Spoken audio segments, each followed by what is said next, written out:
Alright folks, welcome back. It's reset day again.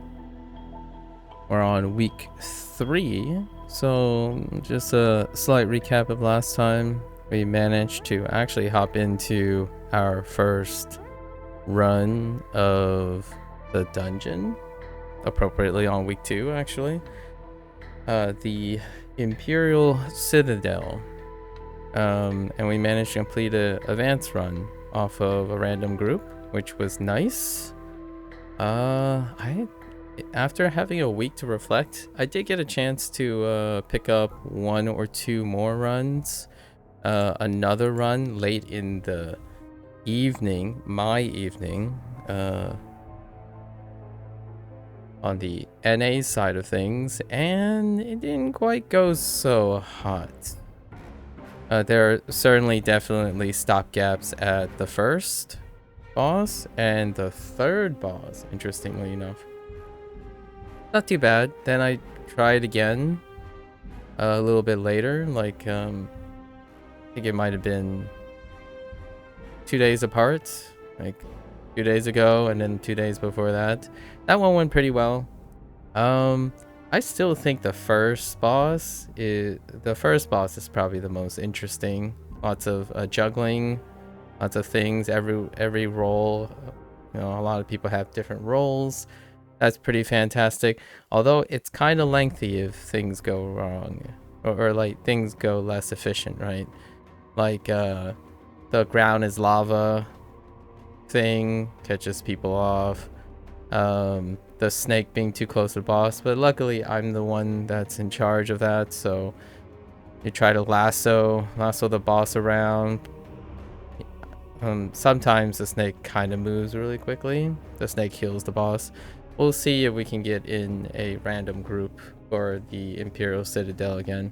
The second boss I got yelled at for running around too much because I wanted to avoid the beams, but apparently a few people told me you can just tank it, and so happy to oblige. So I stood stationary, and that's about it for that one. The scaling damage is okay. Sometimes you could get unlucky and you get like ground pound with no stamina up and get crushed, but yeah, it's largely 90% of the time you don't get unlucky from like a crit from the beam or something.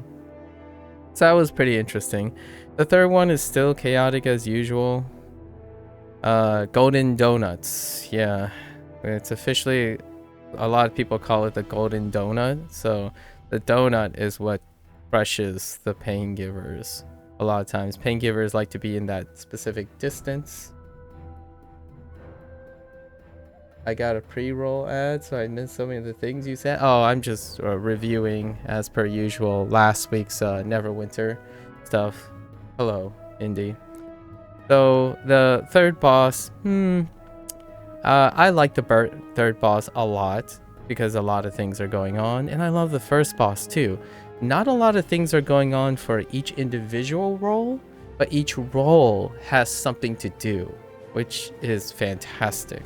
It's a bit claustrophobic on the first boss, but I really like the new dungeon. It's fantastic. So I got a chance now to run it 4 or 5 times to get the lay of the land, the different types of parties you'll bump into.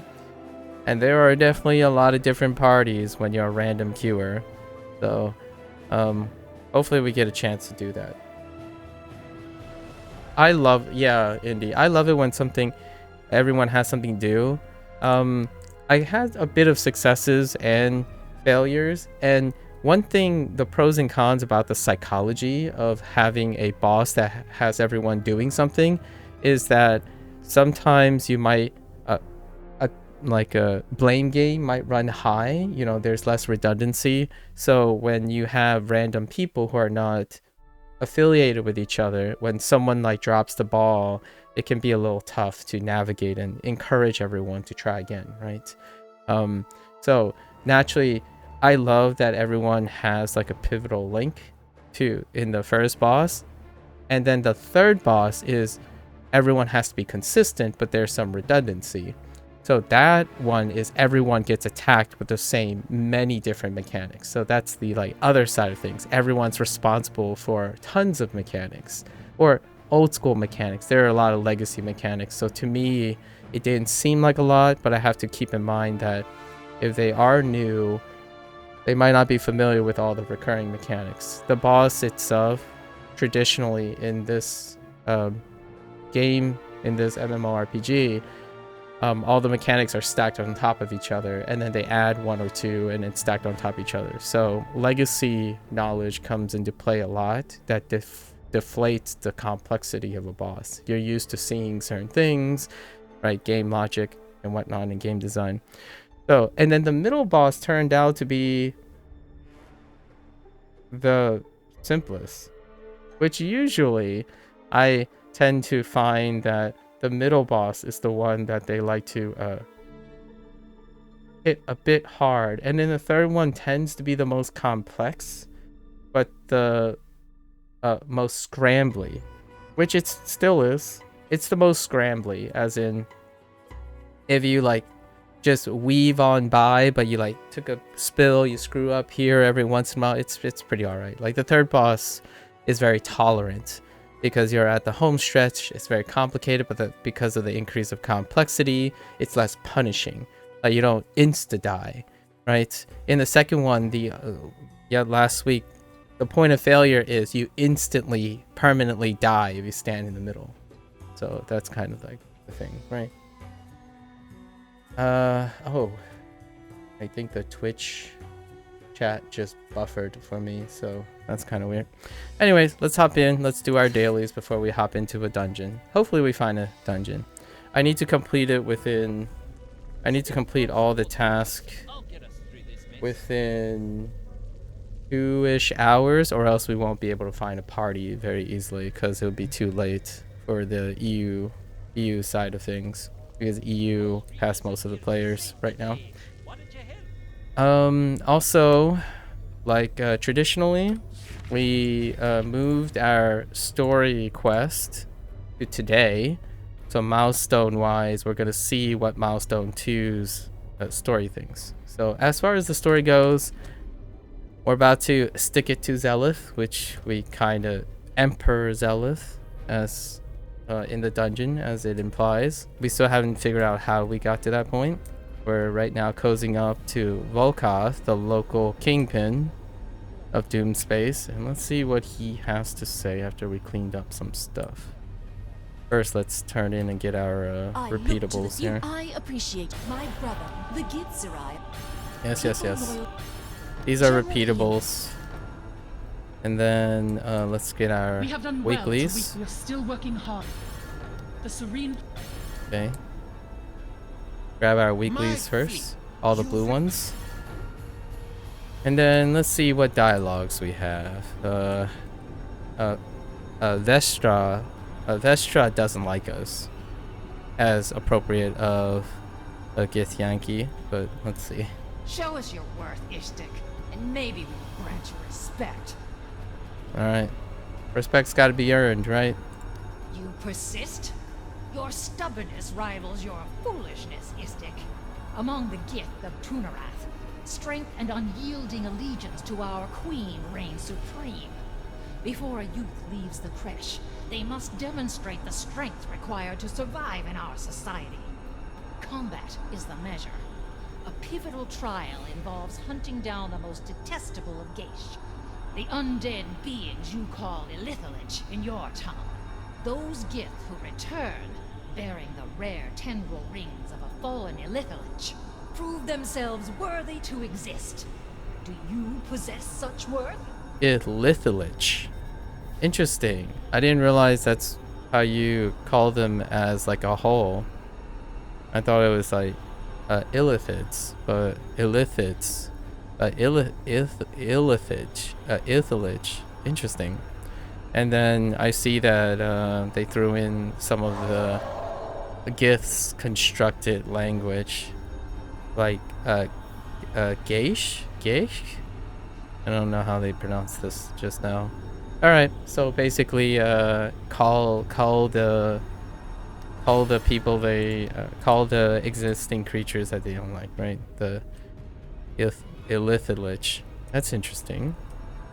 I think Illithid has a better syllable emphasis than illithids. I'm not used to saying illithids. I keep trying to say illithids. I believe Kiek is an outside. Oh, okay. I see. Alright, I think this guy is supposed to be like a sun elf, right? Or something like that, or a high elf, this person. But I appreciate your willingness to support the Coalition and Mutineer Underground in our sustained efforts to build up our forces in the fight against the Zarixian Empire. okay. As we gear up for the imminent invasion, there's an urgent matter requiring attention. A band of our operatives stationed on asteroid Hymeria has been severed from our supply routes and is in dire need of arms. They recently faced an onslaught from space materia there and require weapons for their defense. By delivering these arms to them, we aim to restore their capacity for regular operations. Okay. Your assistance in this crucial task is greatly appreciated. Yeah, got it. Yeah, the outsider. Yeah. Well, gotta secure the supply chain. Space materia. Yeah, you either got the illithids or space or materia. Perhaps space orcs problem too. Maybe there's a space orc problem as well. We'll see. Family feud. Interesting. I need your help, adventurer. This task is outside our focus of war preparation, yet it's a critical part of the war effort, so we must resolve it quickly. We source a large portion of our food resources from a pair of farms on an asteroid. Hymeria, to be exact. Same Hymeria. The last word I received was that two families are having a dispute of some kind, which has delayed shipments. Interesting. Travel there as a diplomat and see what you can do to resolve this dispute and get supplies flowing again. I imagine violence is probably the solution to this. We'll see. Oh wait, we're gonna go there, and the dispute is gonna be about the local like pests or like something that's interfering with it, like maybe famine or like more bacteria or something, and then I have to go out and like remove the riffraff to quell the disagreement between the two. Maybe it's not violence and we use resort to violence like against the two groups, you know. Maybe. With Princess Zidali's trinket securely back in her possession, those Sure. astral elves have decided to gallivant even more throughout Doom space. Uh-huh. Their intrusion, poking their Zarixian noses into every inch of my business, has become an intolerable nuisance. This new headache has certainly added an extra layer of inconvenience to maintaining my operations. Though it's hardly a challenge I can't overcome. Let's see how well you can handle a simple task for me. A simple The one. disrespectful astral elves here will be sent a message. But for now, I want you to deliver a few gifts for me. Take these to their ships and see to it that they are delivered to the officers there. This seems like a task you can handle. Do not disappoint me. Wow, underestimating the adventure, right? Sorry, I thought it was really funny. The emphasis the guy had in his performance by saying the disrespectful astral elves. I was like, okay, alright, Volkov. I know they're astral elves. I got it. They're very disrespectful. No need to be so placing the emphasis on astral. Come on. Okay, alright. So, where are we going first? Let's go to Hymeria and help out, see what this diplomatic situation is on this farmland. Where's Hymeria? Hymeria's over here. Let's go see what the farm situation is and then handle the bacteria situation, right? Okay, let's call some bacteria along the way. I think it's... Here we go. Family Feud. But let's call these guys too.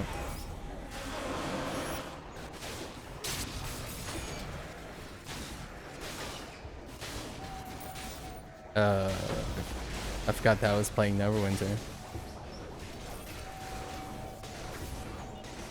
Wait, wasn't I supposed to... I could have sworn one of these was... Oops, that's the wrong place. Wildspace.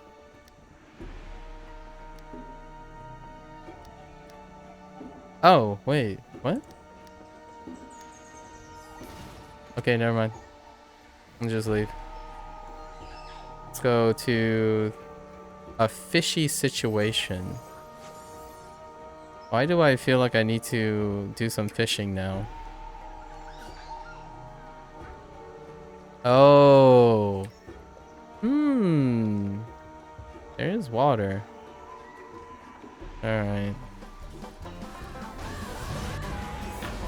Oh my gosh, the music changed. It's certainly a farmland. Alright, you get bonus points. Bonus points for Cryptic slash... basically Cryptic. Bonus points for the former Cryptic. I like the addition. Oh! They're crow people. Honestly, I don't remember seeing too many crow people. I don't know what they're called, but aw, they look really cute, actually.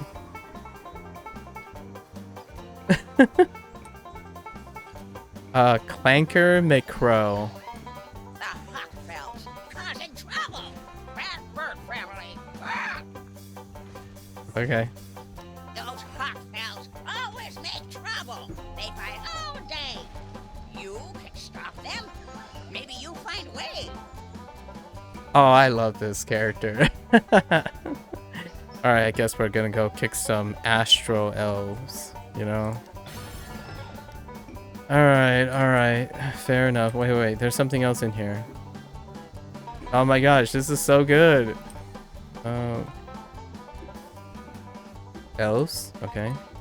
With chicken? Why are you guys just kneeling here? We're almost ready to move out. Oh, general. Yeah. Excellent timing. We were overrun by the space material and took Oh. our weapons in the commotion. Do you have arms? We can fight our way out of here. If we I are needed to equipped. talk to this guy first before I could collect arms from the space materia or secure arms.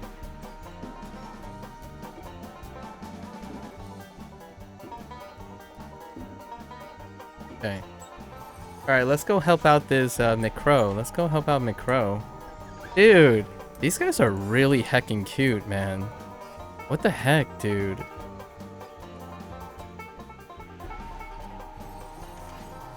Okay, so... Explain the confusion to the... No. Wait, what? Up here? Oh, we're resolving it maybe diplomatically. Hold up, we're not going to kick their... We're actually going to talk. Alright, let's talk this out. Another farmstead here. Let's get rid of these guys though.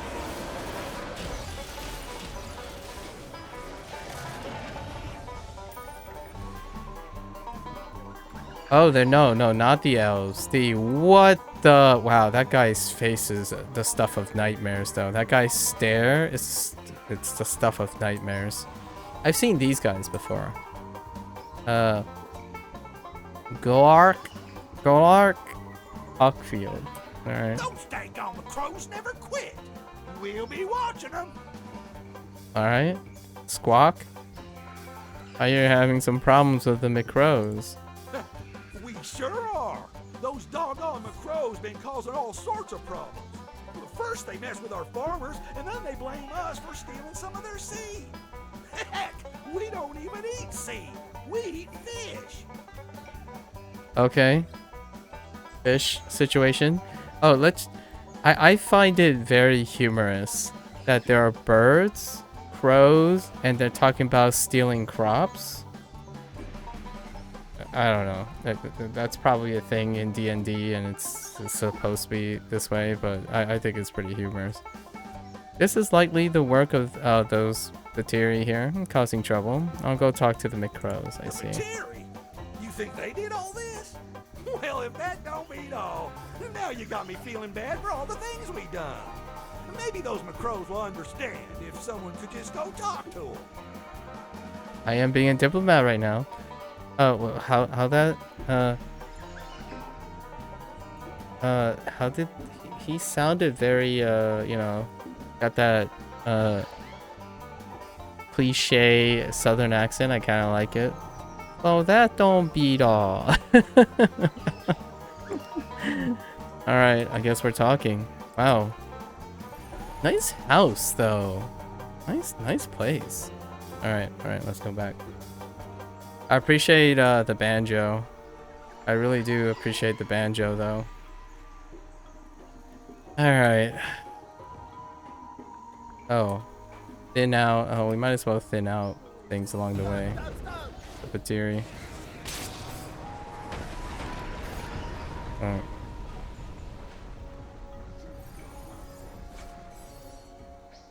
Well, I'll beat all. Okay.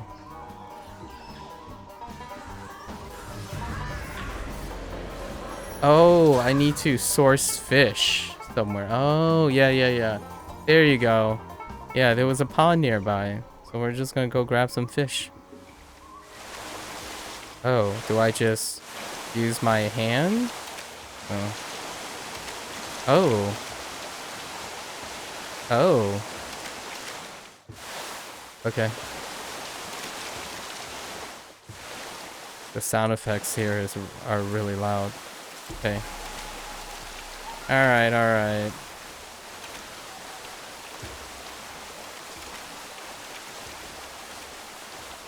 Don't mind me. Can't interact with this very easily. Alright, you got me. You got me, Cryptic. You got me. We are actually being diplomatic. No astral elves in sight.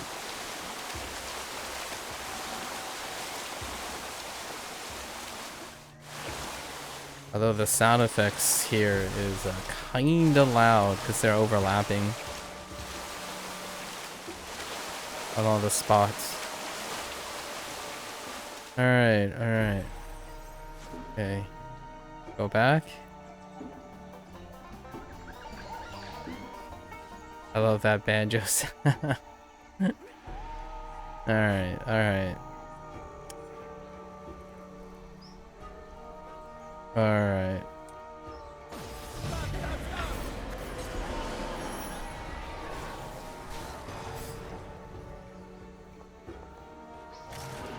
Thin out.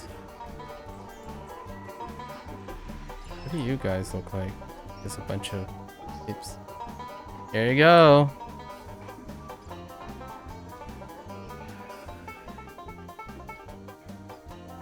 I see the McCrows left you a gift. Oh, I see. We're giving gifts in the name of the McCrows. Nice. Who would have thunk it? They caught us some of our favorite fish. I guess all these years it was nothing but a simple misunderstanding. I guess all these years was a nothing but a simple misunderstanding. Standing. Who would have thunk it? I used to say this. Who would have thunk it? Alright. Now what? Those blasted McCrows need to be taught a lesson. How dare they blame the McCrows know how to source some great fish. Okay. Let's send them some seed in return. I reckon maybe we can finally put all this behind us. Okay. Thanks for the seeds. Being proper diplomats.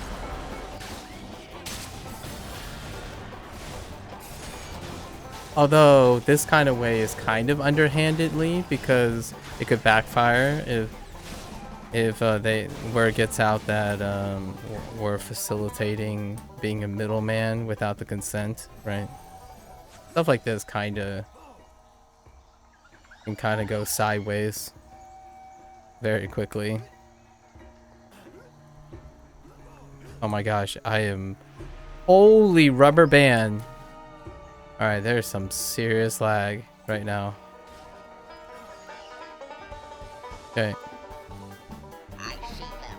Those Huckfells. I have my eye on them. Oh, you're so cute. See? Good. Huckfells not enemy. We thank you. Ah! Okay. I hear you are having trouble with the hawk fields. Oh, I guess I should have collected it. Huckfell family always causing problems. Steal our seed. Pester our farmers. Okay. So the hawk fields eat fish. It's probably the bacteria harassing both families. I spoke to the hawk fields. Goblins? Always trouble. Huckfell's not so bad. We make mistakes. Okay. Oh, we had to source seeds? Okay.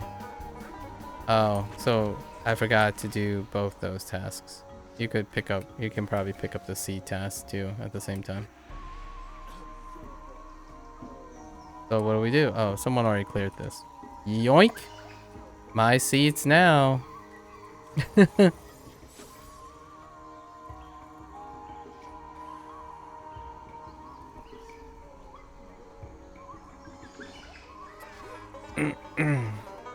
Okay. Easy peasy. Oh. Can you guys not, please?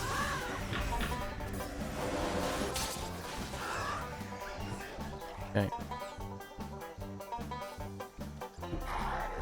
What the heck?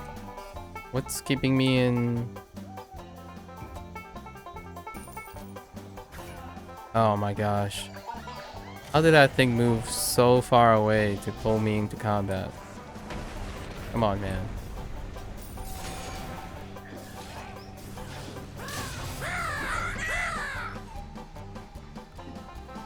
A cawing.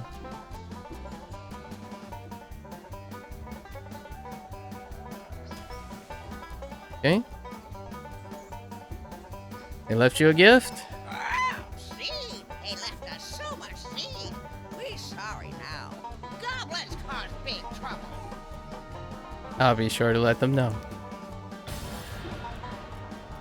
Easy clap. Oh, I'm supposed to return back to Glark? Alright, alright.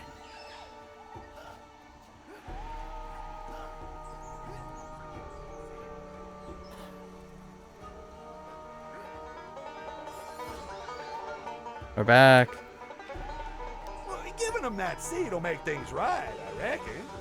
Why are we fighting all these years? I don't know. You fought for so long, you forgot why you were fighting. Alright. It just concludes there, alright, and then heading back to general, alright. We did both. Let's sort out this whole gift situation for Volkov. We're supposed to go to Zarbos? No, wait. Where are we supposed to? Oh, it's at his base. Oh, okay. Let's do all the other tasks as well.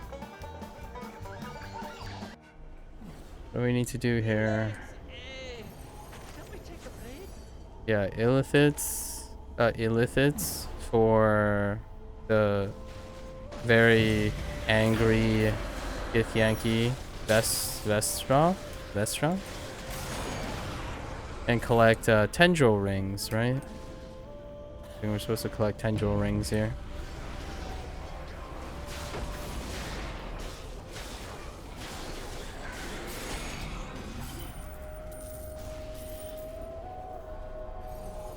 Didn't find one yet. I imagine they drop the tendril rings. I need 2.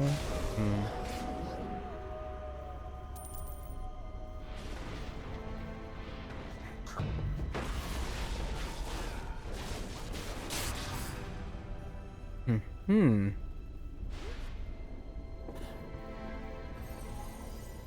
Perhaps I'm supposed to find it on the ground or something? You shall not survive this.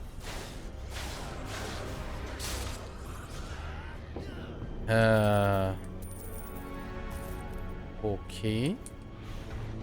Protect the master.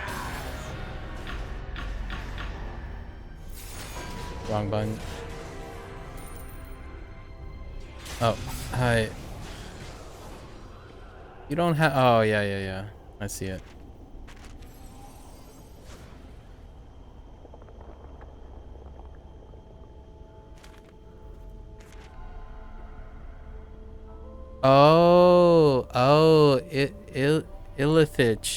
Ithelich are uniques. I see. Are a type of illithid. I see. I get it. Lich. Right. Fair enough.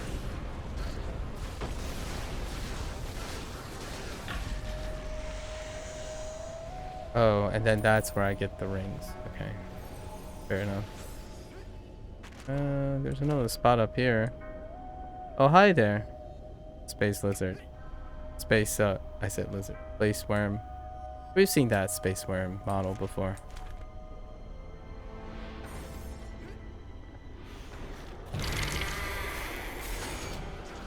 I guess there wasn't an opportunity for us to ask nicely if we could take their heirloom away. Thank you. Alright, now let's go check out what's happening. Oh, wait. Do I have any other tech? I don't have any other tasks, do I? Oh, we have to go to Belloria, probably Astro Elves. Take out Astro Elves. Yep. Kick some Astro butt. Aha.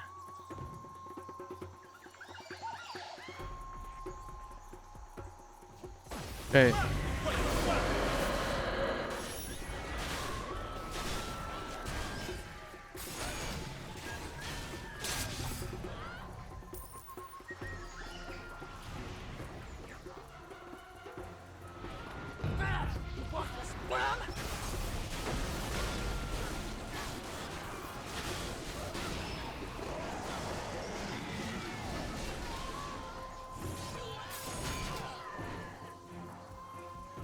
Okay. Oh. Rubber banding.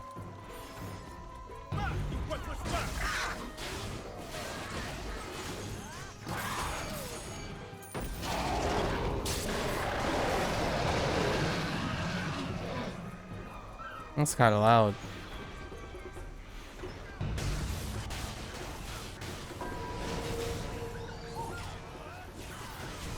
Imagine seeing the word dodge and then still get shifted. Right. No, the group. Oh, wait.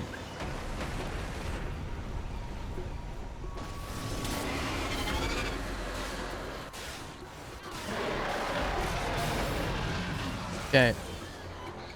Alright. We got this. Let's head back.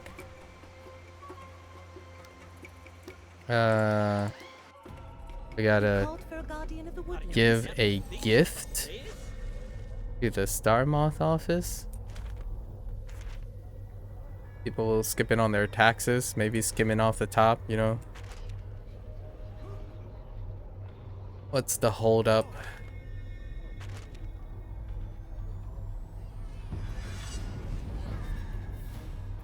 Ooh, wait, is someone doing this? Oh, I can tag this heroic encounter.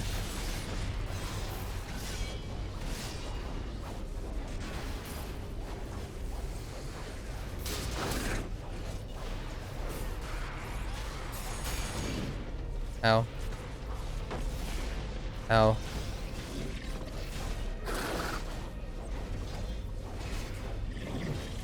Ow, please stop hitting me. Sir? Sir.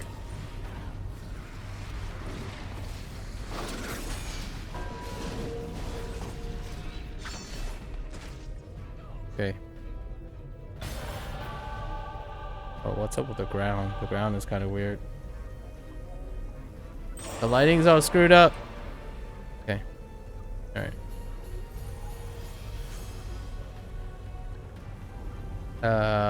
Friendly? No, not friendly. Why do I even bother asking? Oh, there's so much delay right now. So, what am I supposed to do here? Oh, I had. This is the daily. Clear out the riffraff. That's fine. We'll do this along the way, right? The riffraff. Hey guys.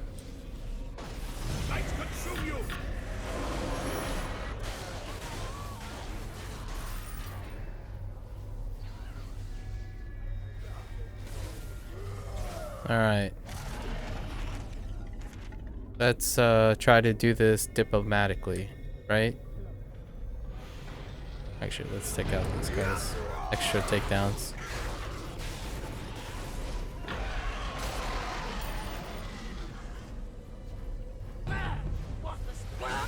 That was some... oh my goodness. Rubber banding. Alright, my friends. Who are you? How did you get in here? Volkoth? Volkath? Volkoth. Okay, you have my attention. Okay. I kind of like your headpiece.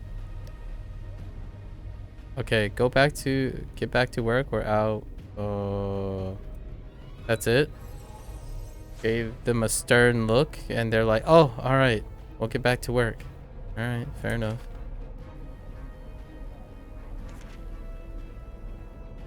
Now we have to go to the Southwest office. But yep, see Daisy. Volkath sends his regards. And that's it. You know? No violence. No violence required. Alright. I like it. Alright, now the Southwest office.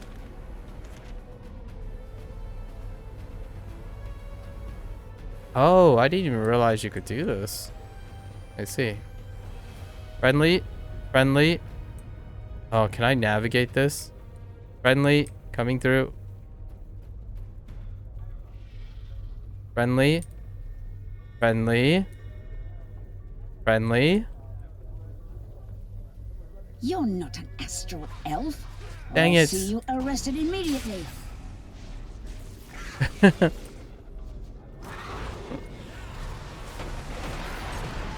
The classic stealthing, right? You know. All right, let's try this again. Volkath, keep your voice down. Okay, go on. Yeah, these two are the inside contacts. That's it. All they wanted me to do was give them notice. All right, sure.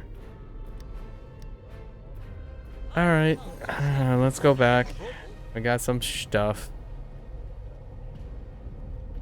I did a lot of deeds. All right. Tunaras chosen serves our queen. Ridding that asteroid of another Geish brings me much pleasure.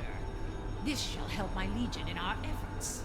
Now you have proven your strength, the same as a gift youngling worthy of life. Should I applaud now or reserve it for your next trial? Gee, thanks. Thanks for the vote of confidence. Gith youngling, huh? Alright. Opportunity has arisen for you to prove your worth to my legion and Queen Blocketh. Do this, and likely we will notice your value to our cause. Kithrak Zaza on the asteroid Radius almost finished wiping out the Geish colony hiding there when they were attacked by cowards. These Star Elves found Zaza and her Sarth warriors weak from battle. Seizing the opportunity, they slaughtered many of my kin.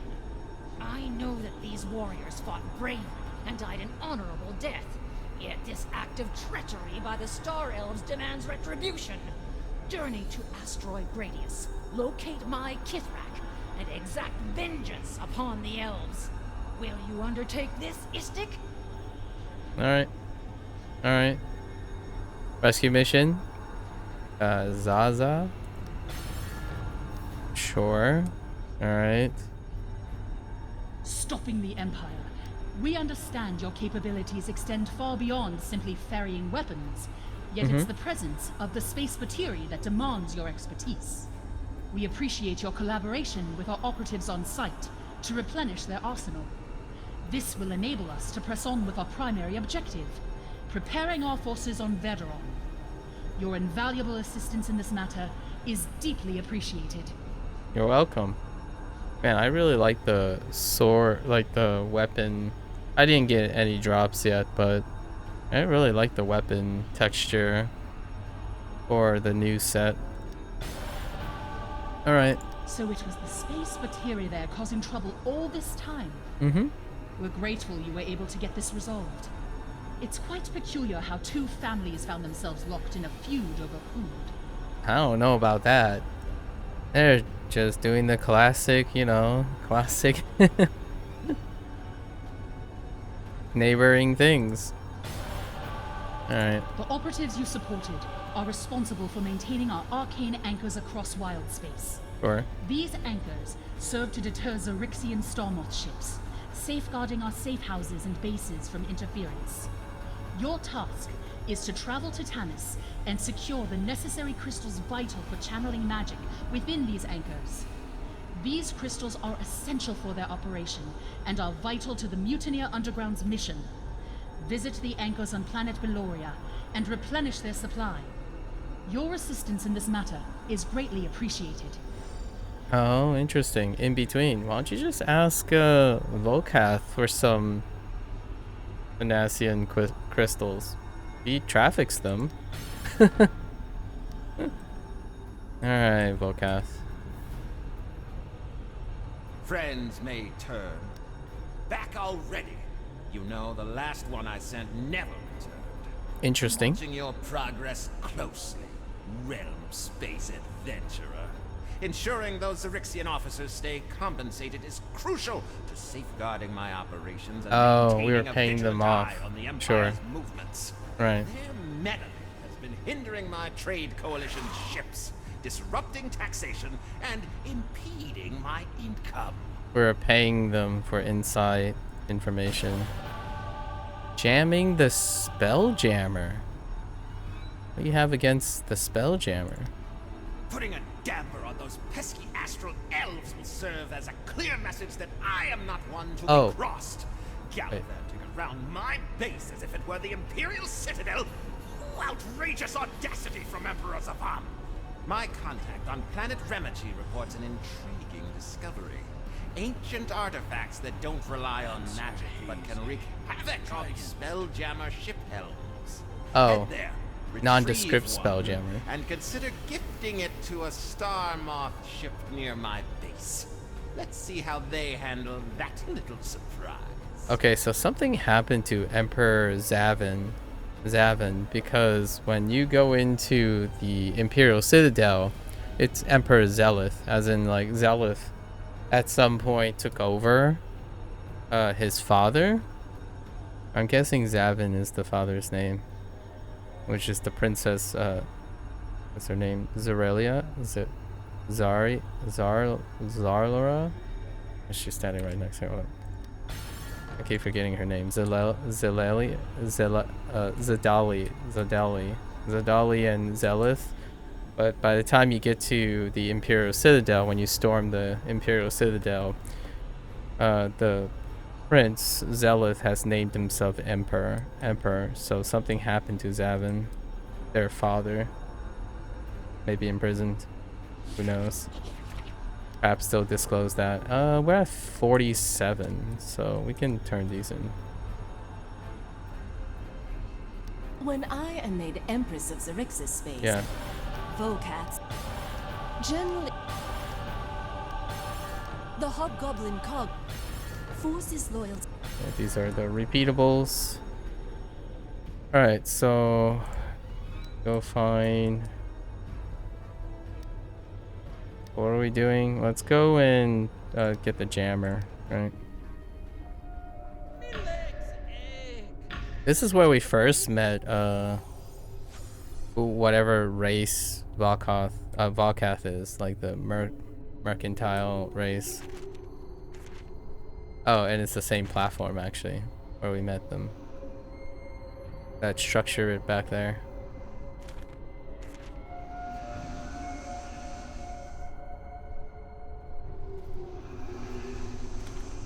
Oops, not that structure back there. Abort! This one.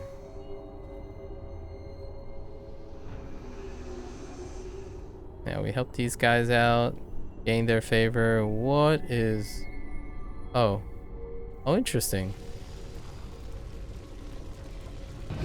That's ominous. The Twisted Spirit?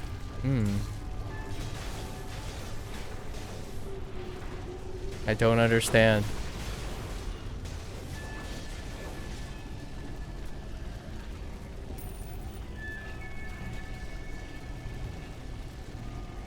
I don't know what that thing was doing there.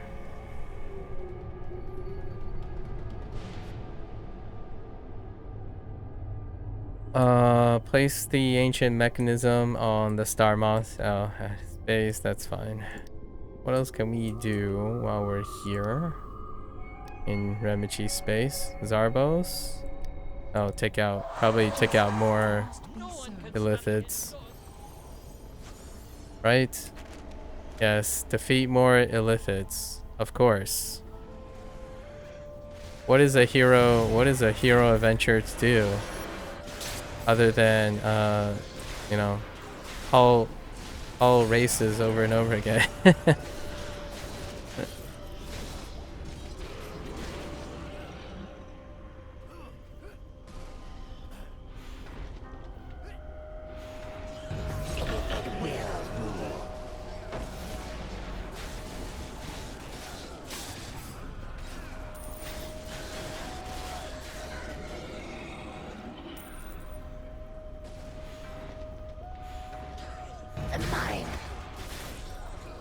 And I really gotta switch instances.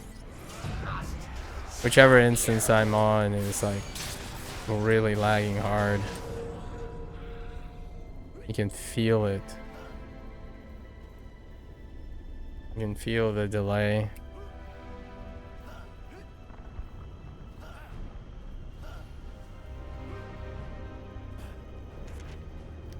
There's another player. Another player just cleared like 3 groups. I need more groups, please.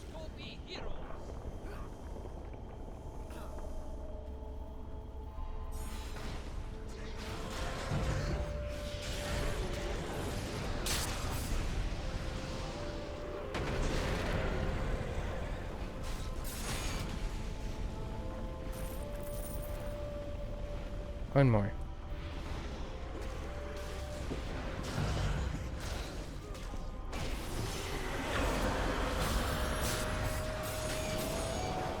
Okay. What else can we do while we're here? No. Wait, really? That's it? No one can stand against us. Oh. Oh, we have Gradius. 1 in Gradius. Fine. Alright, let's put it on his Star Moth. Here you go. That must be it. Hey.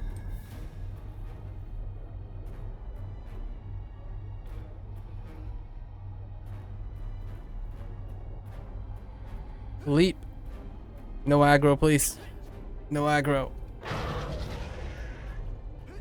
I come friendly. Friendly. Okay, you guys are in the way though. Sorry. No hard feelings. Here? No? Wait. What?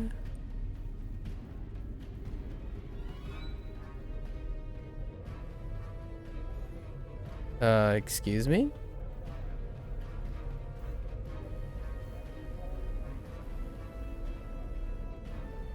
Oh. I see it. It's so faint. Alright, we're good. Jam in the spell jammer. Alright. Is that the only task we have? I could have sworn we had more than one. Oh, yeah. Oh, I totally didn't do this. Let's go back to, Annis.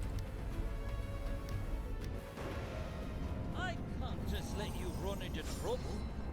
Alright, where are we collecting these crystals? Roger Dodger.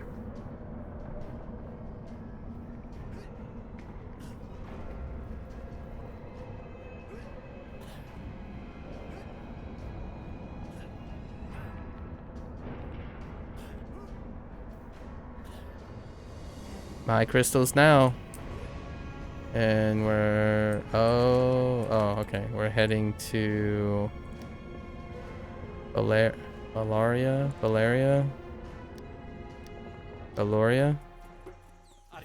Distributing the crystals. Of course they would be in 3 separate locations. Oh, we're setting them up, right? Replenishing them. Let there be light.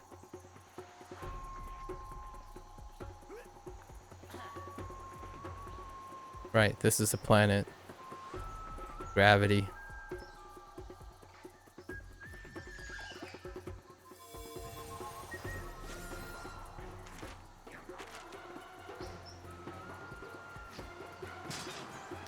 Do I have... Yes. Friendly. Coming through. Friendly. Just delivering some crystals.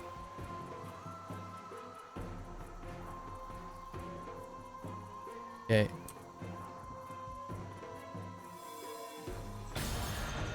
Alright. No task complete. What do we got? Oh yeah. Gotta rescue Zaza.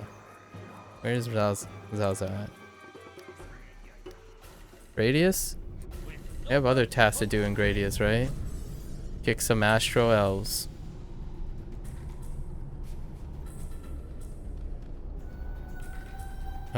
You guys count. Okay.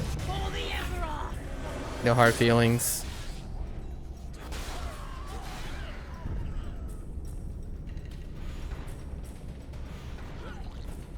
Oh my gosh. There's some... The delay between when I execute a encounter power and the feedback from the damage is at least... It's close to a second.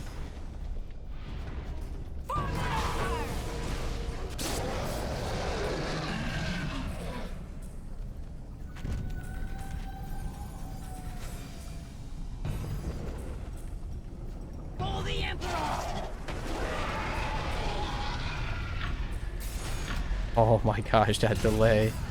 Oh. I felt that one.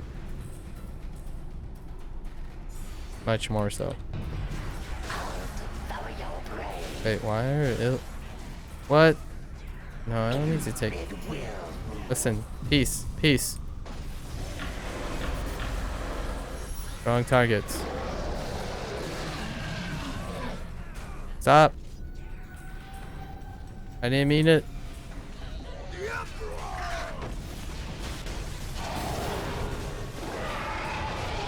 Okay.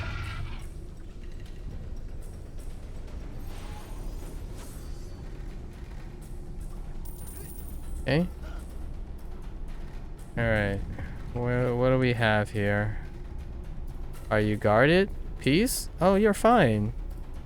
We shall not attack, as you are no star elf. I do not know you, Istik.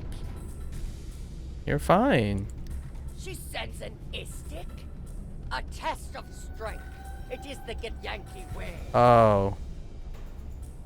What do you need done? These star elves attacked us with our backs turned. Cowards! Overcome them and we'll reach our ship. Alright, I should have did this first so you can overlap. Alright. We'll remember that next time. Yeah, defeat 30. Okay. So you could overlap it for the second and third character. We'll do that next time. Sorry, folks.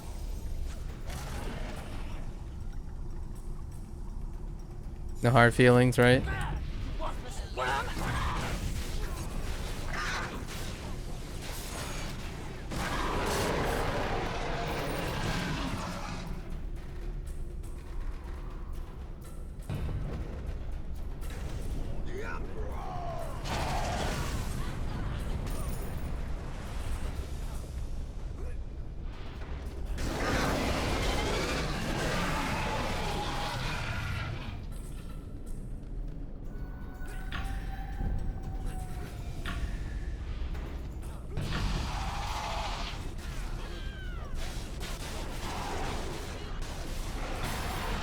Alright, back we go. Whoops. Actually, we don't need this. A test of strength, they say. A test of strength. Wait, where are we heading? Oh. Ooh, that looks really cool. I didn't even notice that up there.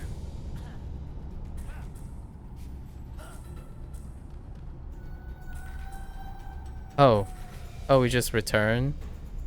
Wait. Oh, we just returned to the general? Okay, that's fine. That dude was alright. Didn't even need rescuing.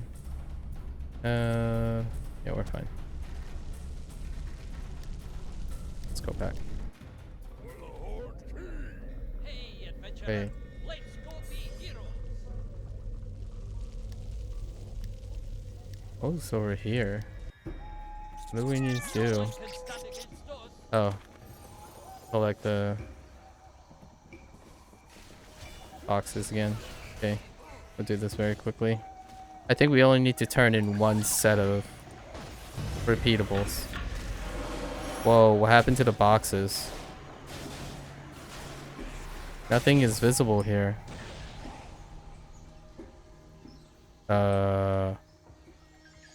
What? Oh. Wrong place. It's over here. Wrong place. My bad, guys. My bad.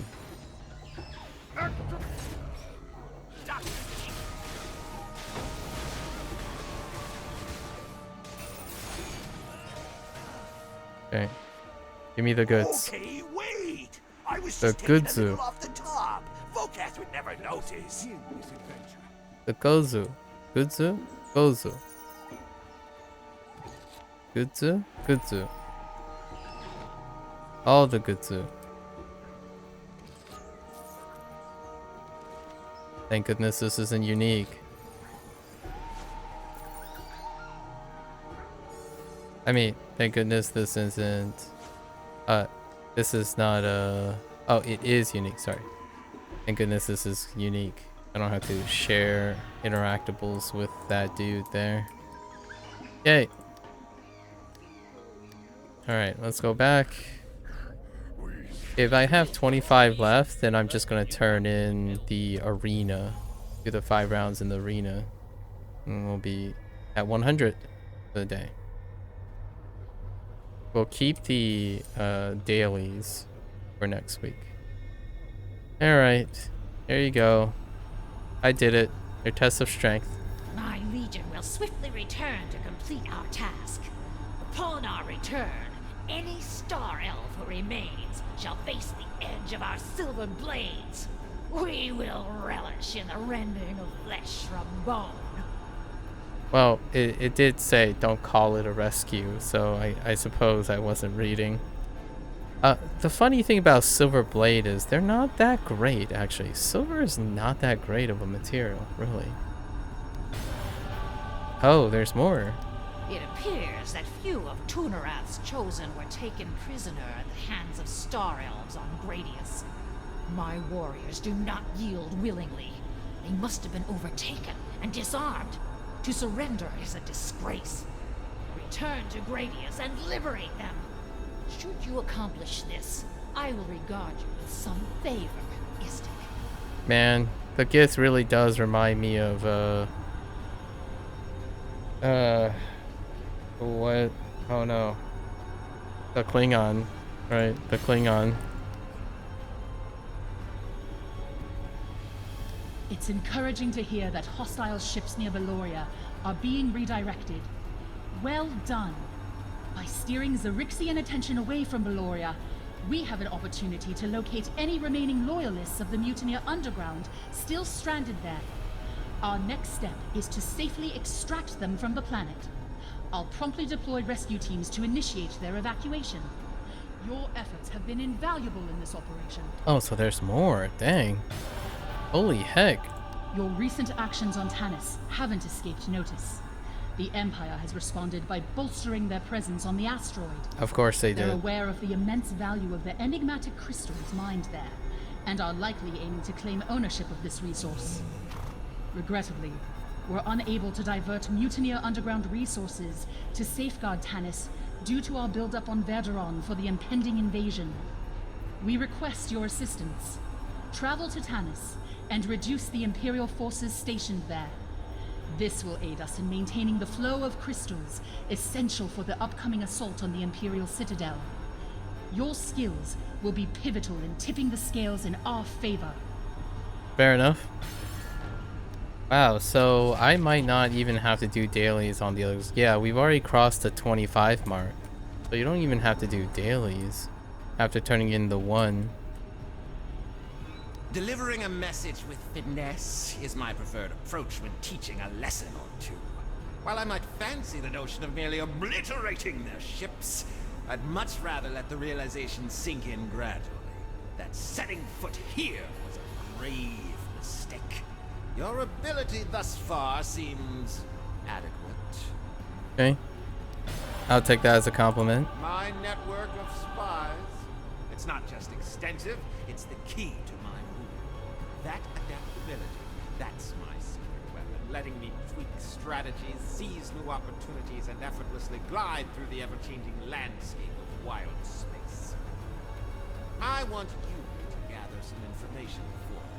Find my sources out in Wildspace, and bring me whatever information they have. I will ask my advisor to mark the locations on your star chart. Alright. So, yeah. I overflowed 15. I floated 15. Dang. So, honestly? Actually, let's find out how far this goes. You really actually don't...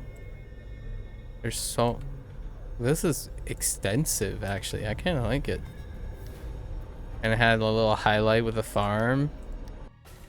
Interesting. No one can stand against us. Alright, where are we doing here? Okay, we're helping Vezra free prisoners and supply them. You're going to ruin my cover. What do you want? Oh, this is the Vakov's inside man. Quickly now, take this parcel and depart lest my cover be blown. Alright, cool. Sure. We got free prisoners. What did they look like? What am I looking for here? Oh.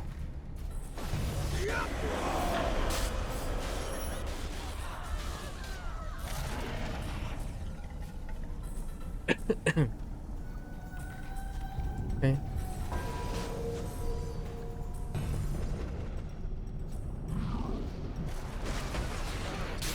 Howdy, hey. My friend, we're not, please tell me these guys are unique. Nah, we're just gonna go this way.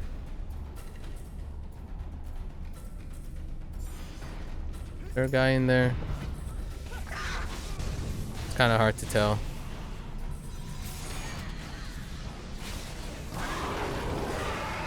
I think the answer is unfortunately no.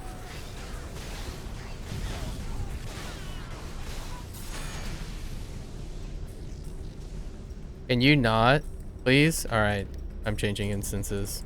Oh my gosh, they're all evenly spread. With nobody I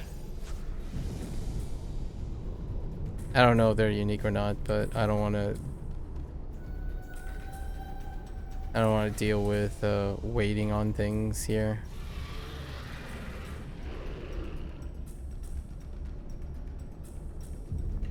It's so hard to see.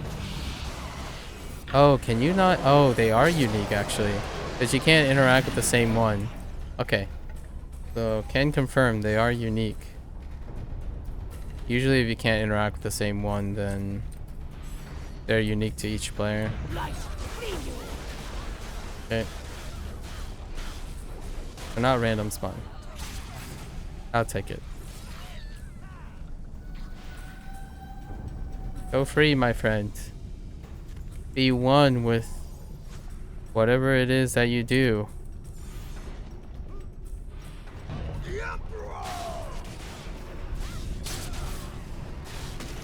May you die in glorious combat with honor. Okay.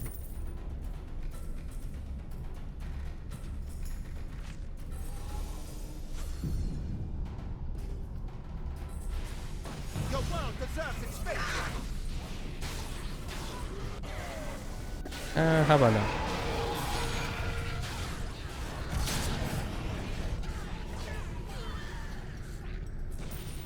Okay. Alright. What else we got? Any other task here? Nope. Alright.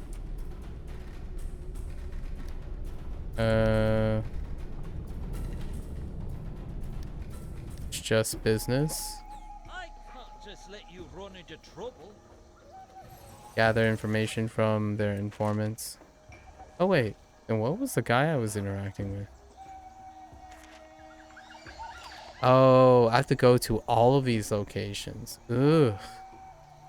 Alright, we're gathering all the info. You just chilling back here? Are you friendly? These guys are not friendly.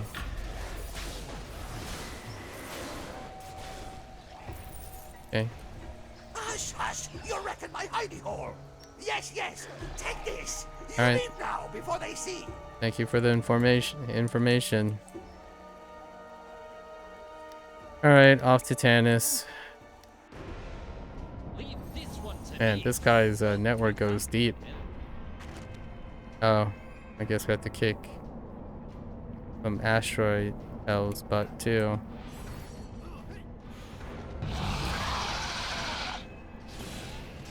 Thank you. I can line of sight.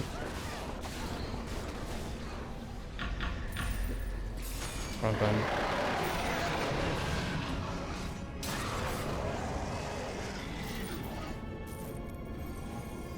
Yeah, so this is probably the longest series of main quest line. So my point about floating currency is even more felt now, because they would be floating over 100 currency, and I don't think this unlocks anything, right? We'll see if there anything unlocks. As far as I know, all the merchants and shops and stuff are good to go.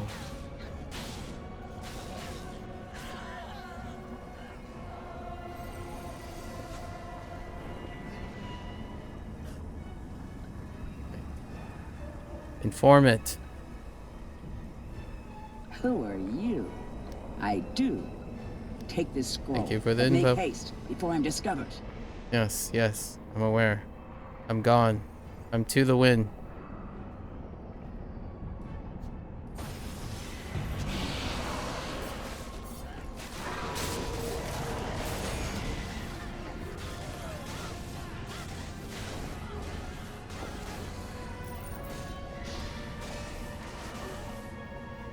You will live in darkness.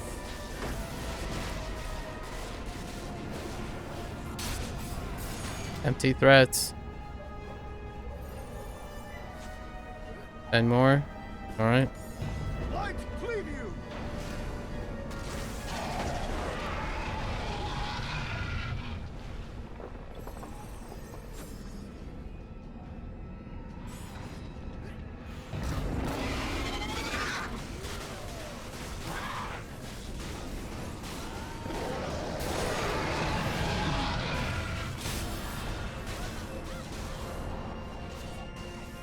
All right. So I might float even the blood arena. I might even float the blood arena. Yeah.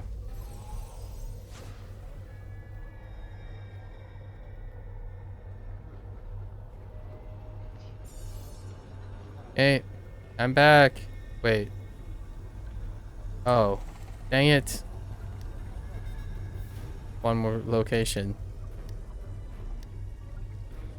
Verdun. Verdun. Are you a lizard person? You're probably a lizard folk, aren't you?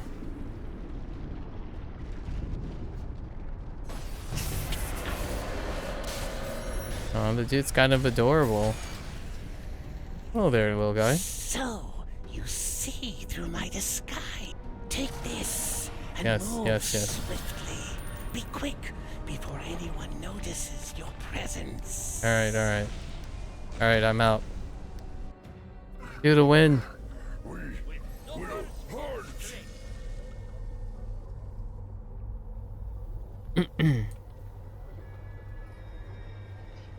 Hey. Why not put the game in Japanese as well? I don't think you can. No, I don't think you can.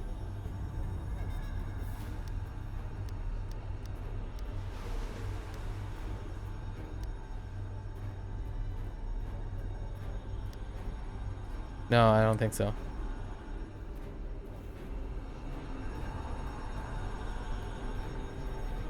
These returning warriors will face punishment, yet upon their release, they shall rejoin the Legion. Allowing themselves to be captured is merely a passing frailty they will conquer through rigorous discipline during their confinement. Okay. Glad I could be of service. You have something for me? Good.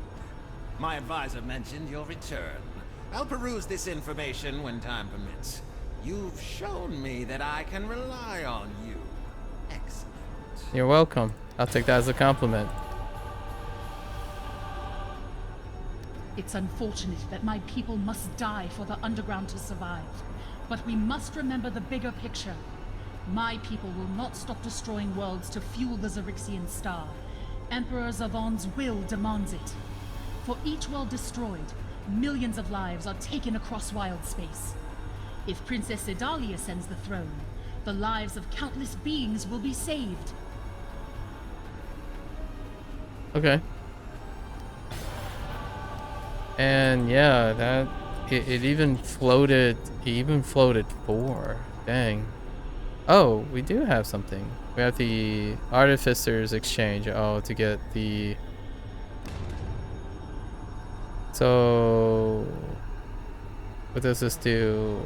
This is a turn-in, 100 pieces, and 25 to get reagents. Do I want reagents?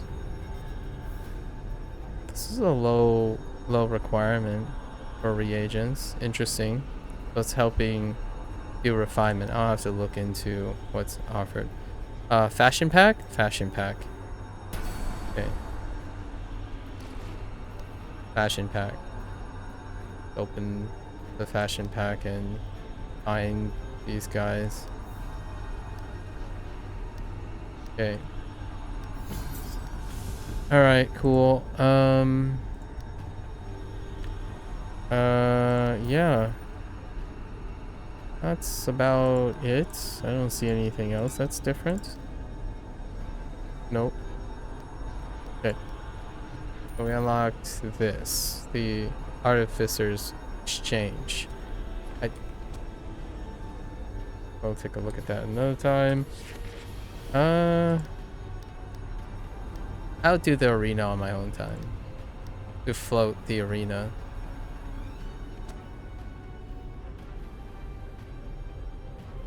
And then what is... Are we having a... Oh, there's... Okay, so the new... Oh yeah, okay, so we're gonna float the main story for next time too. Because it looks like they automatically refresh. Dang, that's a lot. Alright, I'm gonna take a quick bathroom break beforehand. Before we bootstrap through the other two.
Alright.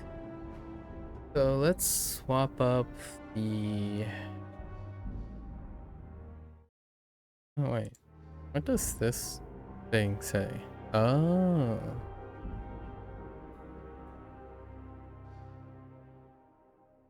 Yeah. Okay. I didn't realize they show date of creation. Man, September 24th, 2014. Yeah, this wasn't even my first tune. Back in the day when you only had 2 slots, I deleted my first like couple barbarians because they were test barbarians.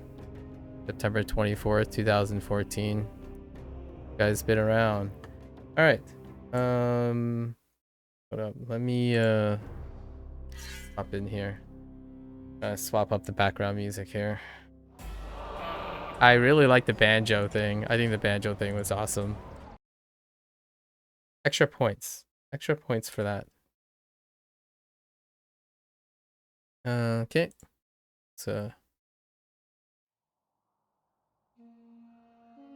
All right. So. Bootstrapping. Let's go.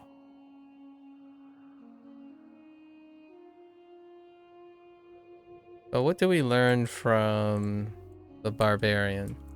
I could turn in, yeah, I'm gonna turn in and float the 3, including the blood arena, but I'm not gonna do it on here, like. We'll float the blood arena as well. So we turn this in, do 3 of these, and then it'll be 100. And we can float all 3 weeklies. Right. They naturally flow together, so...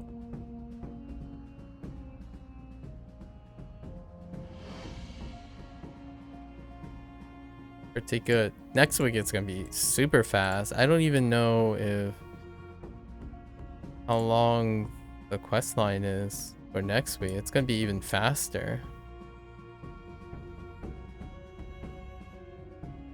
Interesting. All right.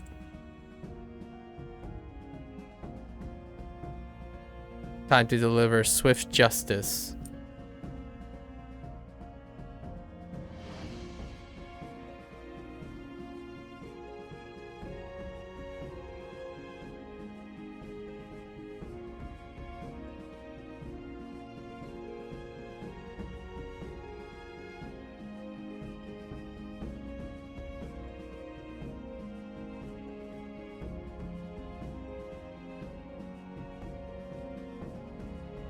I received another benevolent advice on language learning again.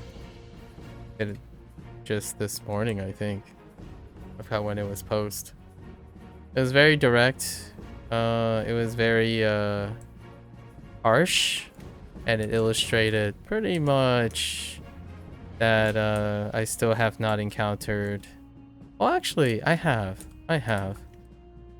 There are one or two people that genuinely enjoy likes language learning and are very respectful and actually knows what they're commenting on. But it's another one of those comments that clearly shows no evidence of even remotely knowing what they're commenting on.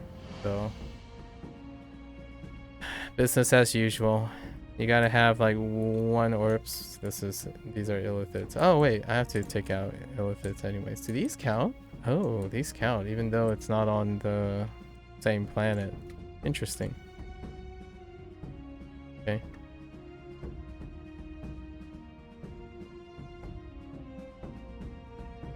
I think I'm gonna be a little bit more pragmatic about this now. I think I've invested a little bit too much time lately on trying to resonate and react as much as I can to individuals who clearly do not share any compassion for language learning other than pushing their own agendas. So try not to be too disappointed by the reality.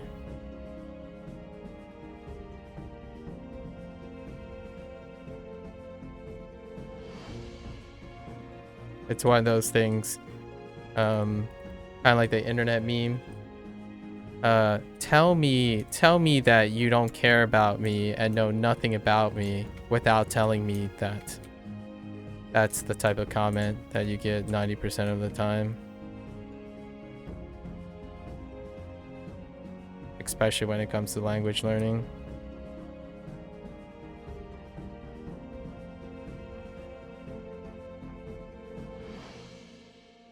Do the internet memes. Masterclass.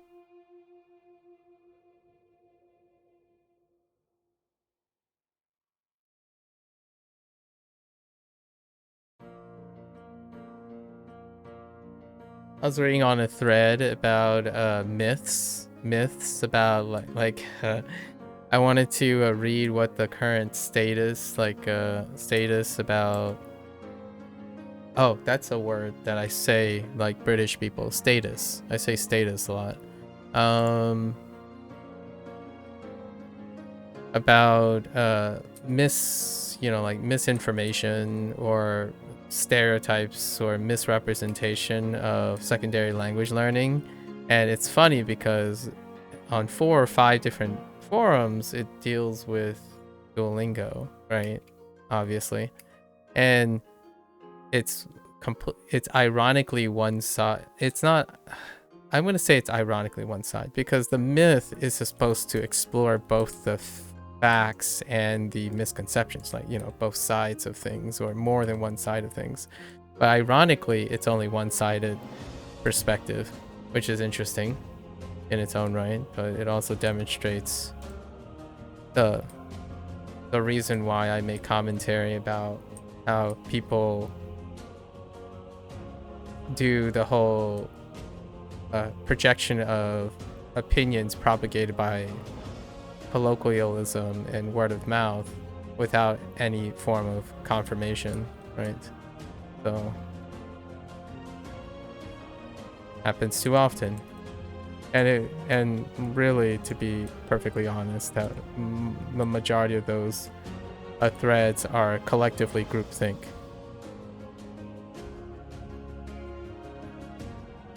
Which does confirm my suspicions. How do I use that type of information? I haven't really decided yet.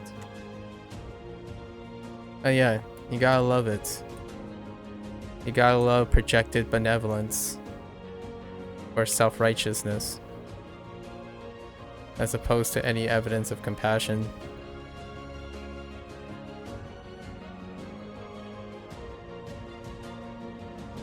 It takes a very bold person, in my opinion, respectfully ignorant person, to define their advice or want to be heard on something they can consciously feel like it's alright to not know what's going on before making a comment. The world we live in, I suppose. The world we live in.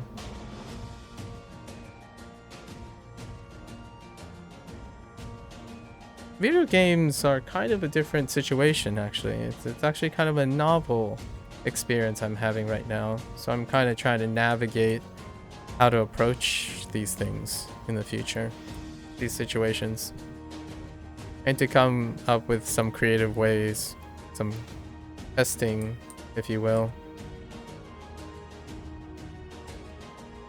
Video games are a little bit different because sometimes there's a mutual experience.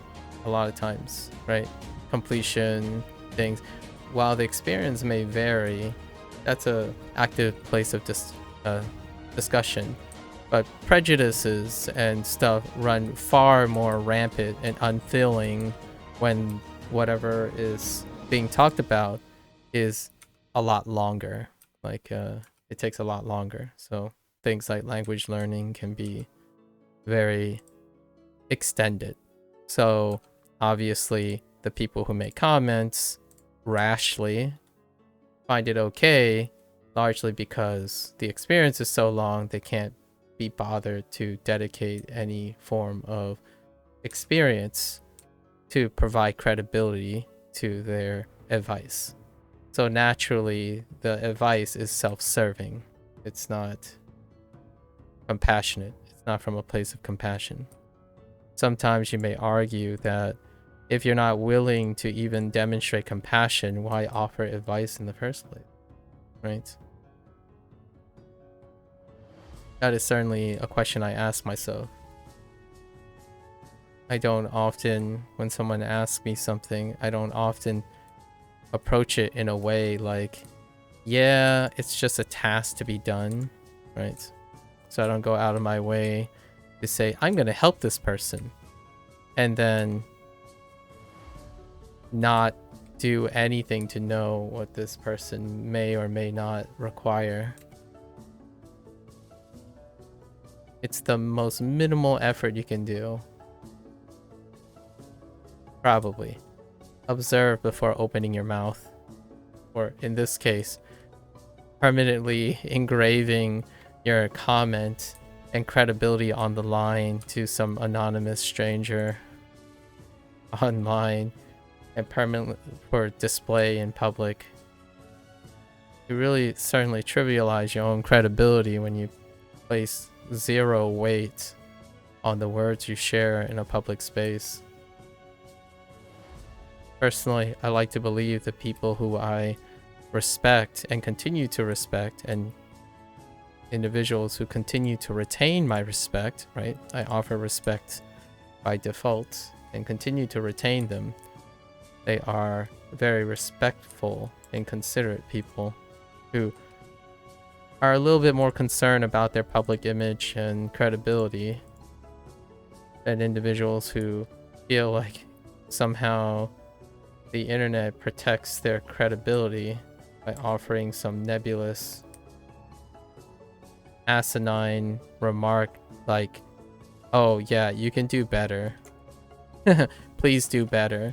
Like, alright, well. Daijoubu desu. I'm gonna get very used to using that phrase.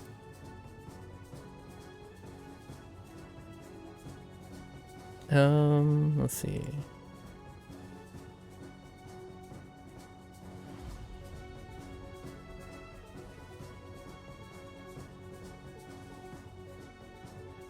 I think the best analogy I can have, I'm being a little bit nebulous because I like to use these things as a way to reflect on social situations, right?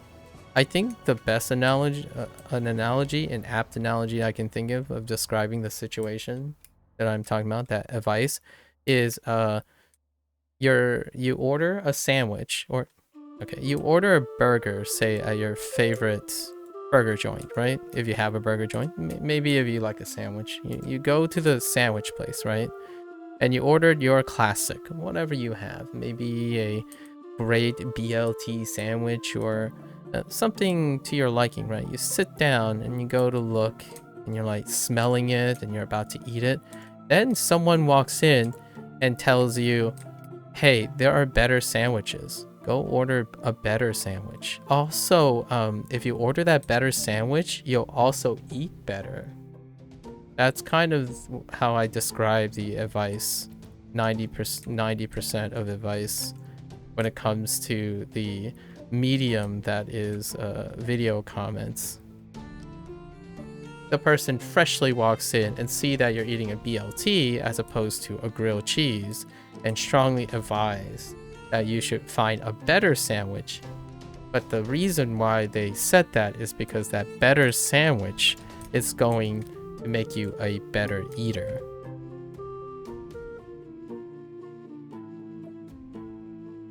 That is the type of advice that clouds 90% of secondary acquisition advice.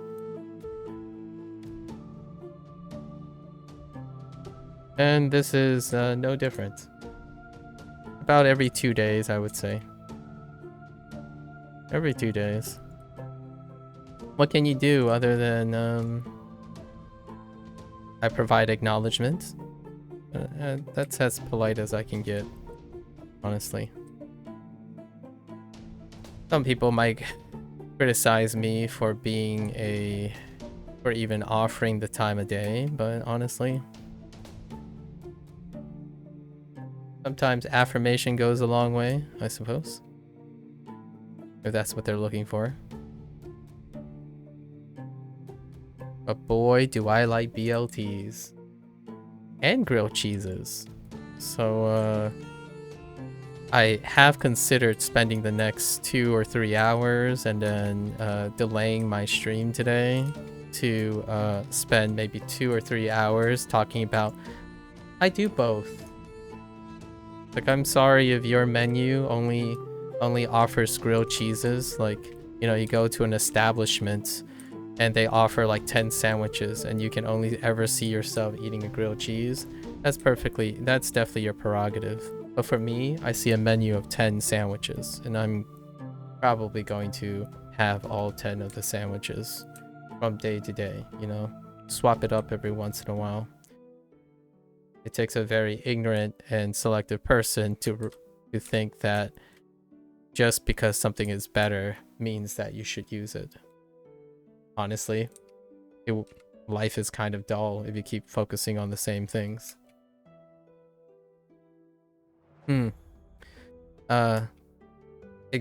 Example. Someone comes to me, I mean, let's make it kind of relevant to Neverwinter, right? Someone shows up, it's like, oh man, this game's still going? Why don't you play a better game like Final Fantasy 14? Sorry, that's a jab at indie. I do like watching people play Final Fantasy 14 though. Like, well, you know, I would play both if I had the time. Whoa, what the flag? Okay. Yes. Agreed. Actually, I have no problems agreeing with the objective nature of things being better than other things. Does that motivate me to do the things? Not particularly, actually.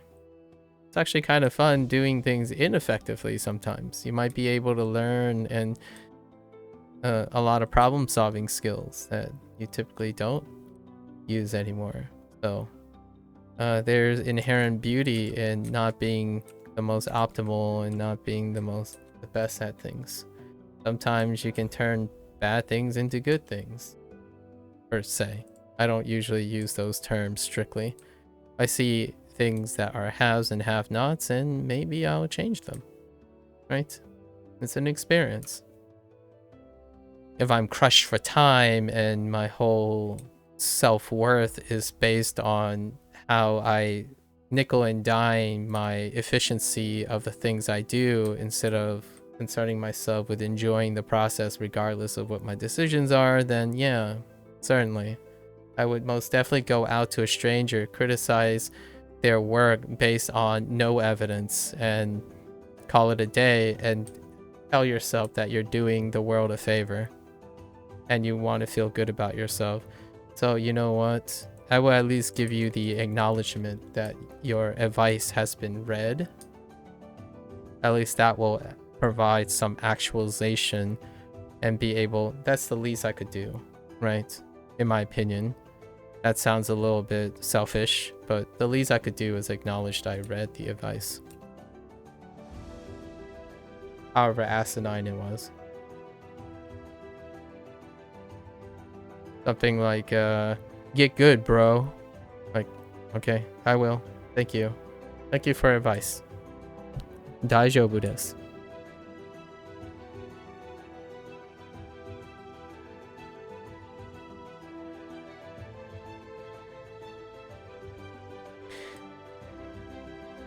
You'd be surprised how many times that comes back and says, but I care about language learning. Like, well, okay. Apparently you care about every other language learner in the world except for the person that you're talking to. So could you perhaps advise other people that you actually care about as opposed to advising someone you don't care about? Logic hurts sometimes too. I try not to use logic a lot of times for emotional projection.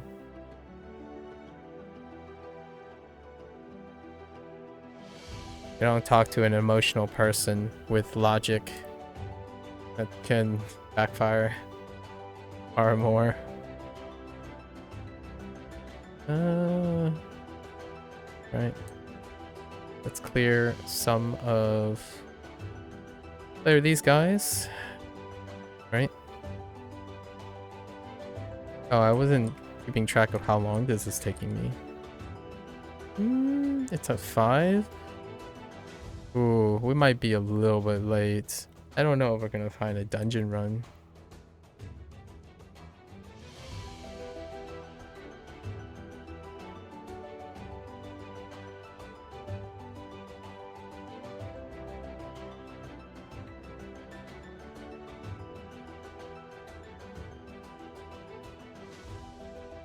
Here's another English thing that I've noticed after reading a lot of comments. The word please being used as aggressively. I feel like maybe I don't know Japanese. No, I don't think Japanese people do this with their language, but using please as a form of fear, instead of like being read as a form of fear, like heeding instead of compassion. Like, please consider the, you know, may I offer an advice, right? That's not the same as please listen to me, right? So I don't know, somehow please isn't such a great word anymore these days. It's always some foreboding, heeding, as being used, it kind of does the opposite nowadays. It's like, please, oh, that's supposed to be nice and compassionate, but instead it comes off as fear-mongering and unfilling. It's like, please, I know better. I mean, I might be reading into it a little bit, I suppose. Maybe that person is incredibly compassionate, but it's kind of tough to be compassionate about someone who writes a comment on 80 days worth of 8-hour videos each, and they provided advice that was clearly covered multiple times, and then providing a comment that is moot to the purpose of the content. It is a little bit interesting to note that these types of comments that show no clear evidence that the person actually knows what it's in the video, most of the time I actually am very respectful and admire those people who say, yeah, you're right, I didn't watch whatever is in there, I made assumptions. I actually really appreciate that. I did not have the, let's just say I didn't have the enthusiasm this time around to perhaps challenge the notion that this person that left the comment has no idea and they haven't watched the videos. I like being proven wrong though. I really do genuinely prefer to be wrong about these things, and I found someone who actually legitimately know what's even in 5 minutes of 8 hours. It is a lot to ask, I know.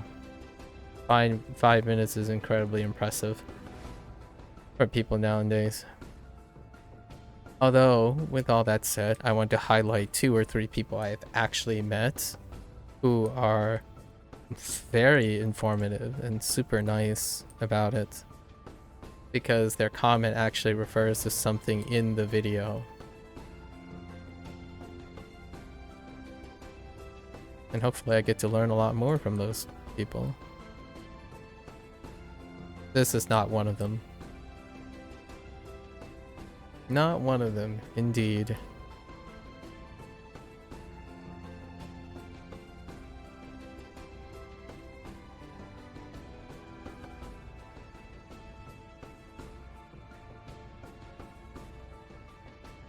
I'm still thinking back to that one ChatGPT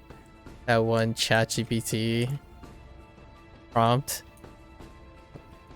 the dude used. Ooh, I can tease it apart quite a bit more, but man, to accuse someone of self-aggrandizement when they're the one that initiated the advice is something else. Order matters, man.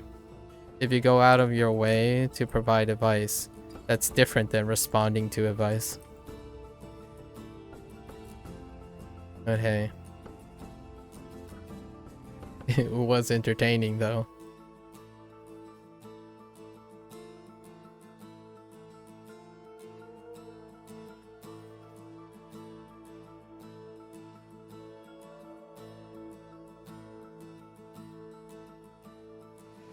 This isn't going as quickly as I thought. Huh.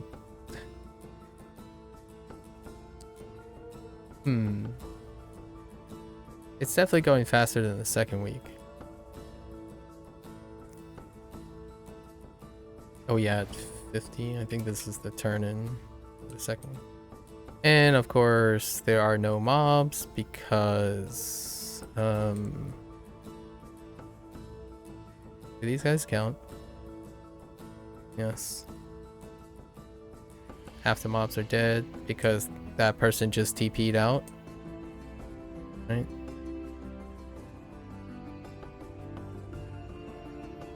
Okay. What's next? Deloria? Okay.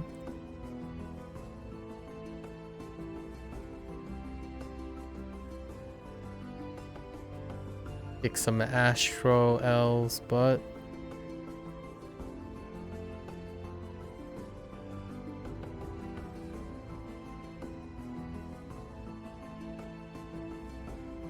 Last week was took a while because we had to look for heroic encounters, or not really have to. We decided to. It takes just as long as one might expect. Pretty average last week.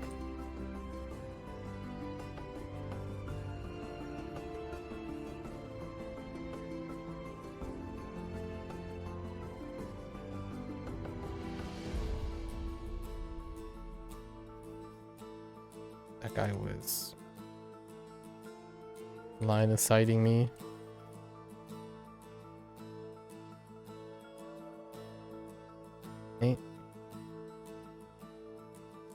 I remember the words from yesterday. Some of it is kind of difficult. Actually, there wasn't a lot of katakana yesterday.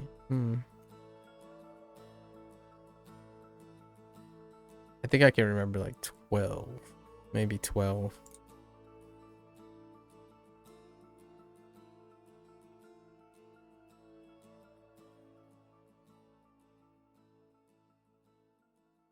Can you not do that shield thingy, please? Thanks. Appreciate it. Good talk.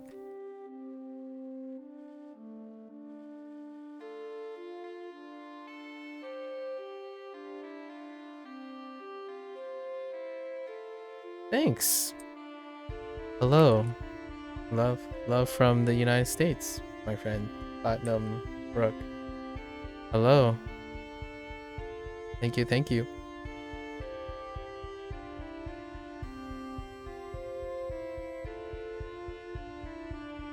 Let's see here.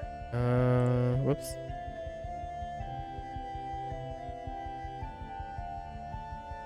This is where we get the jammer. The jammer for the spell jammer.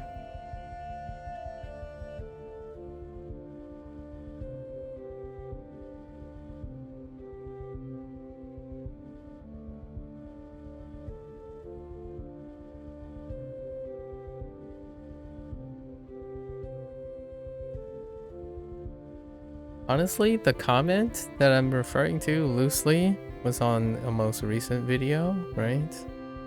And it didn't even mention the language. You know, that's the strangest part about that comment. Like, I can understand if this person was competent in something, but the person didn't even mention what language.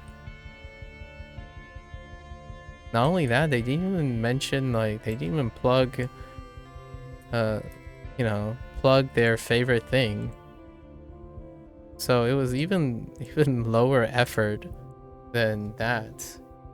Usually you get the whole, like, oh, yeah, this is garbage.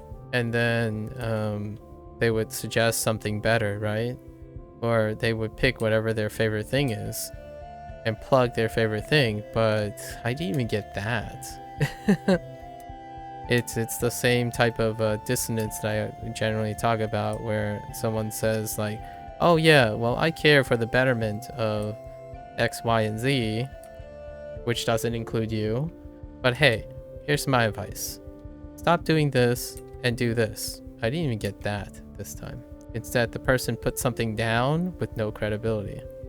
Not even like some familiar saying or anything to suggest that I could even benefit from their advice. Pretty astounding.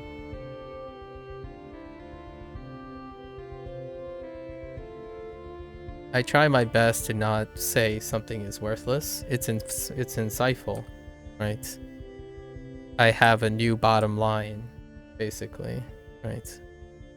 Actually, there are people who deliberately type in their native language, or like whatever language they're most comfortable with, and actually they chose phrases that are deliberately Google translatable. So I actually really appreciate those people too. So you don't even have to speak or write in English, which is my common language, right? Common language that I use. So,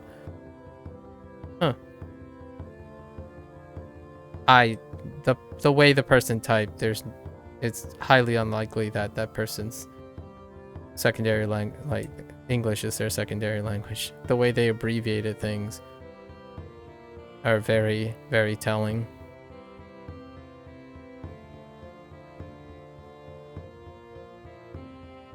It was this morning. I just read it before stream, so it's kind of been on my mind, right?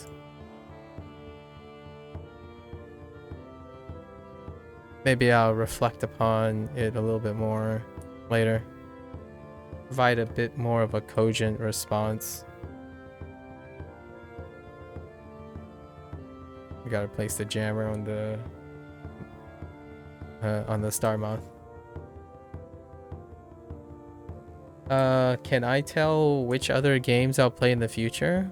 Well, this like Neverwinter Online, it is something of a live service thing, so it'll come up every 3 months. And then PSO2 NGS is another live service game I play for meditative kind of situation, and their updates come up every like 5 months, so you'll probably see me do that. But other than that, the games will probably be like language oriented, so lots of story games. I tend to play story games where there's dialogue and written things to be read. So since I'm currently learning Japanese, outside of the live service stuff that tends to get updated over time, I will likely play, I might replay actually a story game called Rakuin, and then it's like side universe sequel in development sequel called Mr. Sato. And I like to hope that I can play it very, very slowly and deliberately in Japanese in order for me to have an opportunity to use the Japanese that I have been working on for a while now. Other than that, there are specific games that are on the horizon. I am an indie gamer, so Hades 2 just recently got launched into early access. I am a big fan, I would say, of Supergiant Games. So their roadmap suggests that it will be an EA until the end of 2024. So within close to near the end of 2024, Hades 2 will definitely be the game of this year for me. Hades 2 will definitely be the game that I will spend a lot of time on.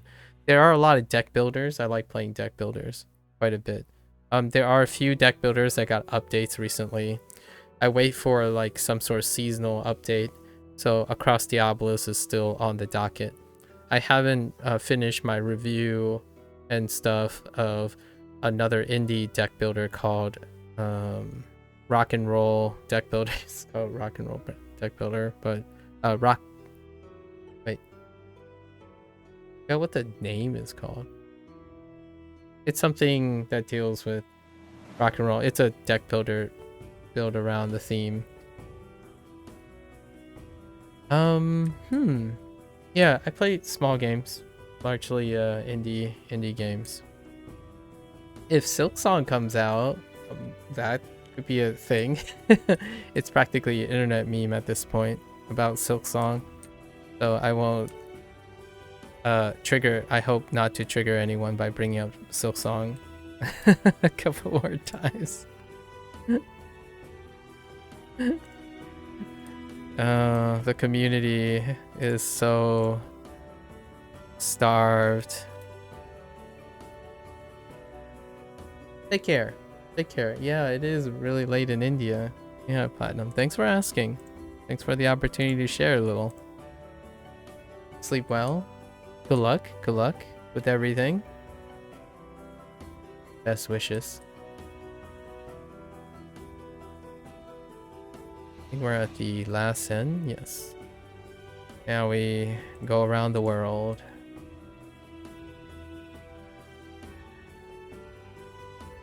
Around the world we go. Yeah, I didn't get a chance to talk about that actually. Hades 2 just went live. I'm gonna be not nonchalantly watching all the early access people release some fun things in Hades 2. I like watching people play early access games before the 1.0 launch. I typically wait really close to the 1.0 launch, but I buy into indie games that I believe in, and I believe in Supergiant games. So I will probably make a purchase sometime May. I'll probably make a purchase in July. Usually I make most of my purchases in July for points and stuff on Steam when they host like a sale event or something. The game itself will likely not be on sale, but I still purchase during that period. So I go shopping for indie games. A vast majority of them are early access games. I read up on the company, or I read up on the developers, their history, their vision, try to look at their roadmaps and stuff, or what they're having, and then the community that's built around their early access period. Those are the ones that I like to participate in. I really enjoy the people who are trying to have a start, right? I like people who continue to take risks and bring something that is not pandering to dogma and the the dogma basically, or orthodoxy. Much like the way I consume tools, that includes Duolingo. Right? It's about doing something different. The tool does not define the person. The person defines the tool and how useful it can be.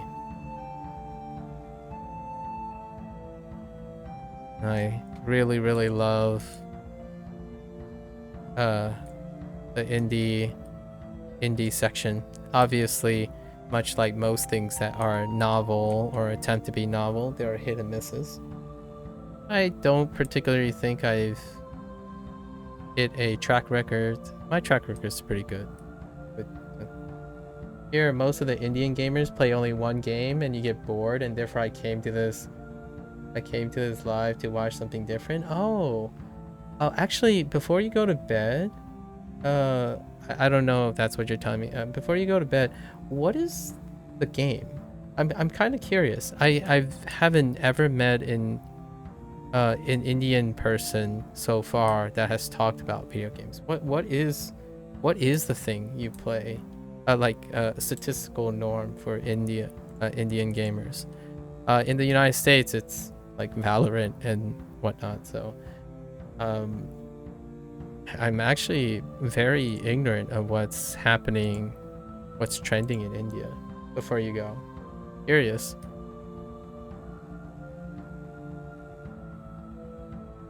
This Neverwinter stuff is live service, so I do it like weekly. It's kind of like language learning. It's about similar things.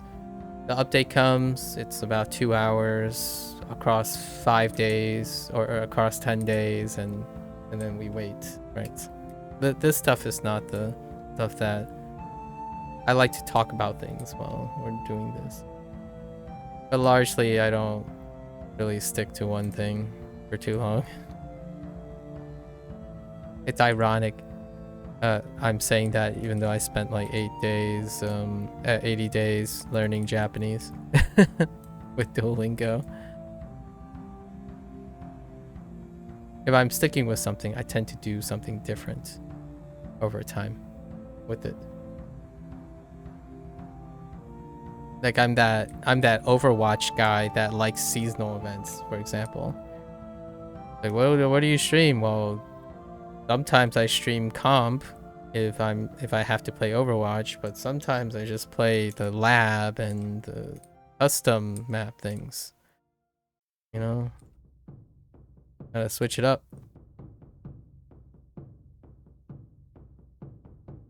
Most of the time YouTubers play Minecraft, PUBG, and Free Fire. Interesting. Is Free Fire kind of like Crossfire on the other side of the hemisphere? Like, it's a take on Crossfire. It's probably a third person or first person competitive shooter. Free live service, maybe? That's what comes up in my mind, but Free Fire, I haven't actually heard of what Free Fire is, but it kind of reminds me of Crossfire on the other side of things. So instead of like CSGO, right? CSGO or CS2 and the others, and Valorant, Free Fire kind of strikes me as, like, I don't know, Call of Duty, less costly, more accessible Call of Duty, and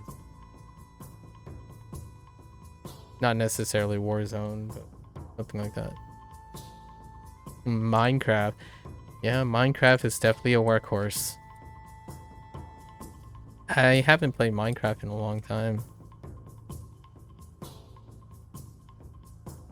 I have a closed, I remember I had like a early stage like alpha / beta account that I had to migrate like 3 times for Minecraft. I haven't touched it since then though. Free Fire is a battle royale game with 50 online players and 1 win like PUBG. Ah, okay. I see. Yep. Interesting. This is the first time I've heard of Free Fire. Pardon my ignorance. My battle royale is something that I don't follow very much. If someone brings up Fortnite, I'm like, yep, Fortnite, got it. You know, and then do a floss move or something. No, I'm just kidding. I don't do Fortnite dances, but my depth of understanding of battle royales is limited to things like Blade Point, PUBG, sure, Warzone, Fortnite, Apex Legend. I don't know if finals would consider that.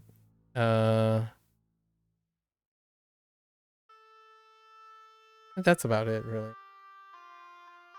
It's nice to see that there are alternatives out there, though. Free Fire.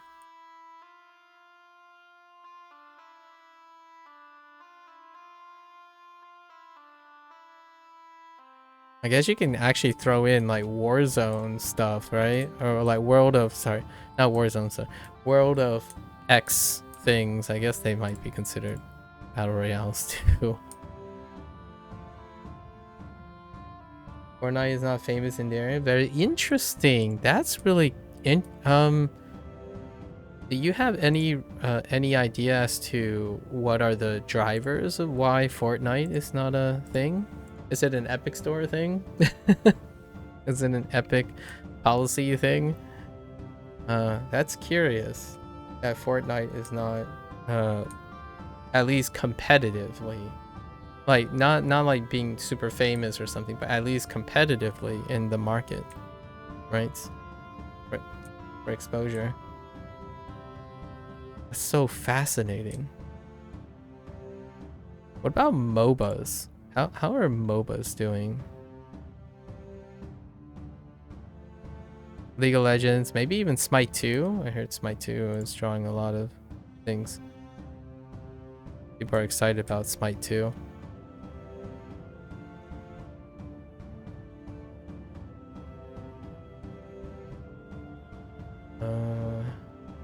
I think we're done. Yeah, wow.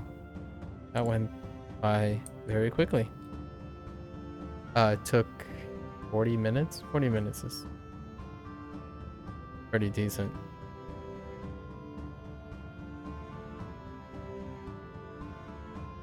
Let's bind these.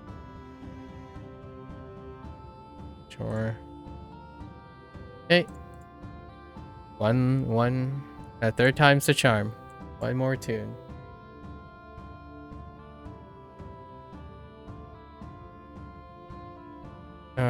Yes.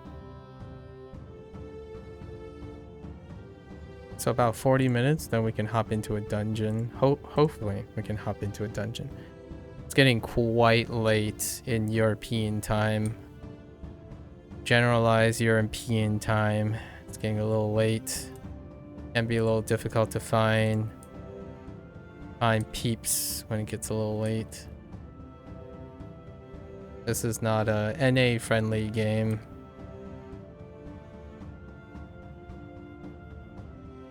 In terms of player pop.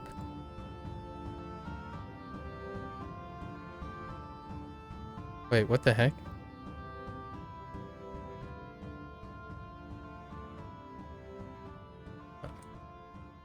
Oh, I needed to, yeah. Okay. Because most of the people in India enjoys to play on iPhone, and Fortnite is not played in mobile? Oh, wait, that's an interesting question. So right now, Epic, right? Oh, that's so fascinating. So India is actually caught up in the whole feud between Epic Game. The feud between Epic Store, like the Epic app, and Apple, because you just mentioned iPhone and Fortnite. Oh yeah. Oh, wow, that brings a lot of perspective on the current thing. I've been following the whole Epic Store, like Apple feud thing, right?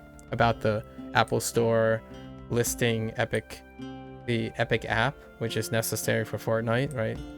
And whatnot. That's so interesting. This is the first time I've actually met someone who is in a place that is felt by why it's a big deal what Epic Store and Apple are fighting over regarding their practices with their app store. And you're right, like what you just said was right in the middle of it. Interesting. I haven't even considered that. That's really neat. What does your friend do, by the way? Does your friend play different games too? Man, yo,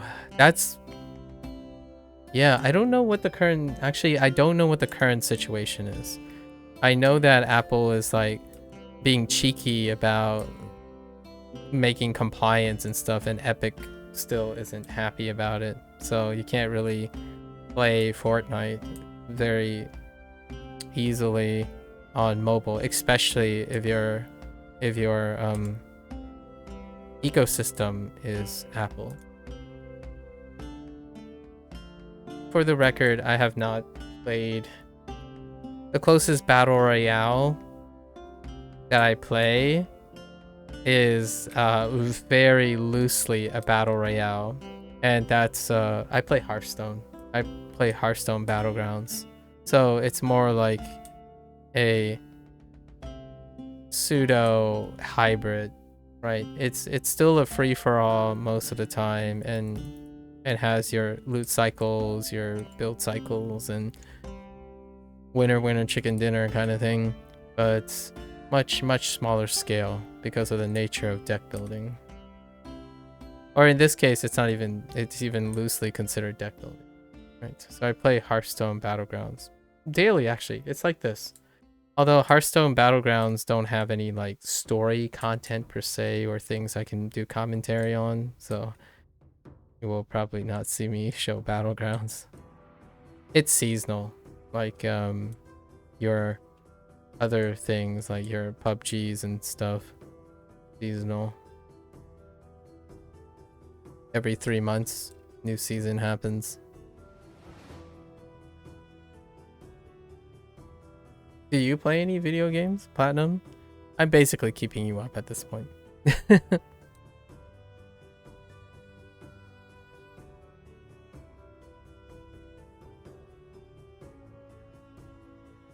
I wonder how the Minecraft scene differs in India compared to the Minecraft scene elsewhere.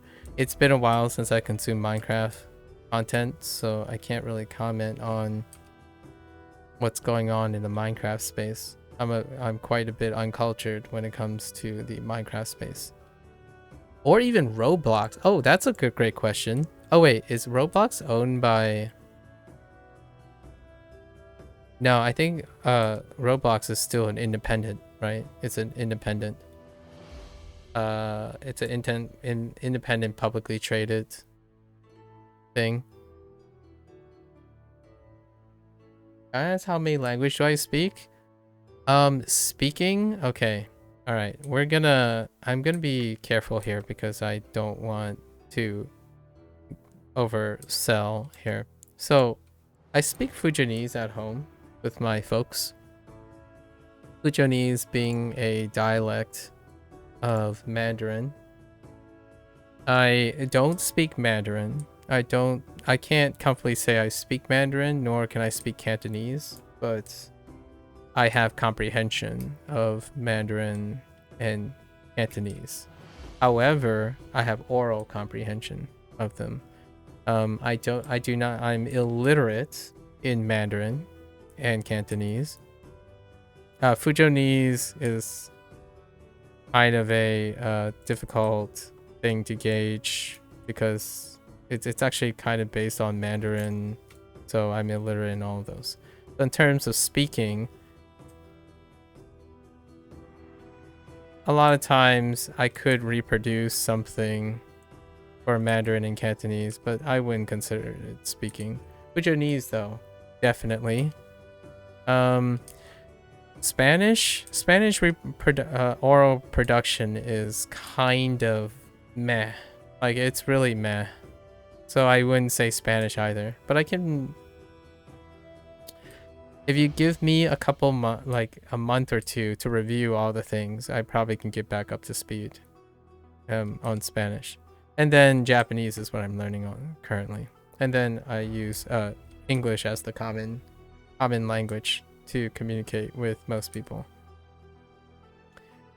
My goal is some of my future things are that if I reach a constructive level of Japanese, as in I can use it to learn more Japanese, then I will probably stop with the studying per se, the active learning, but more in the immersion experience. Then I'm gonna move on to Mandarin. And Mandarin, I have some sound production and listening comprehension already that is very second nature to me. So it's a product of immersion. So incomplete illiteracy, but I can reproduce sounds and listening comprehension a lot quicker, so I won't need to go through that with Japanese. And then Spanish is both. I actually spent multiple years of my life doing Spanish, so it'll largely be de-rusting and getting back up to speed so I can finally complete some of that stuff. And one day, hopefully, I could go back and forth between the four. The plan is I will probably practice Japanese while learning Mandarin, and then practice Mandarin and Japanese while learning Spanish again, or reviewing Spanish. So the approach that I tend to do is that I learn all of them, as many things as I can, in tandem.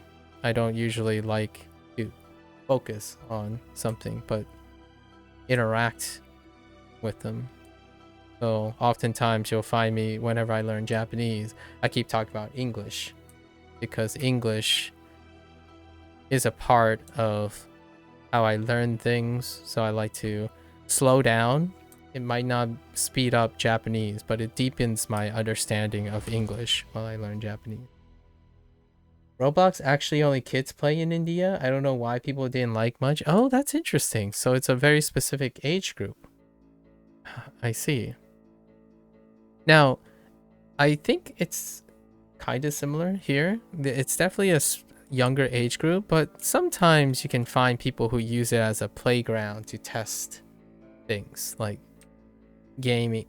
micro game concepts and stuff. So I've met some people who use it as a way to develop to test social experiments and like not like unethical things, just like testing out ideas and stuff on a younger subset of people, right? So I do see occasionally when Roblox is brought up, you have very clever little engineering projects here and there for game development, and then eventually those people tend to transition into a more like freeware, like a free to use coding thing like Godot or something for game development. At least that's why I brought up Roblox.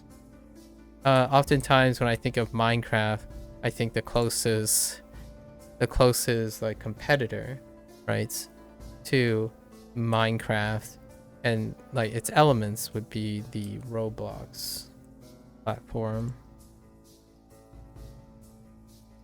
Largely why I asked was when you mentioned Minecraft, I was kind of curious if Roblox just had something different about it that Minecraft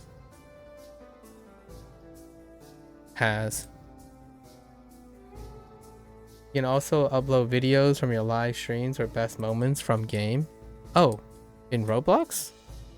Mind you, I have logged in. I have made one Roblox account like I'm gonna say like 10 years ago. It's kind of like Minecraft, like 10 years ago, like more than 10 years ago now, and I have no idea what the functionality of Roblox is like, but I am told, or I'm given the impression that it has just as a creative platform as Minecraft when it comes to content creation, like content creation, game development, etc. Why can't I interact with this?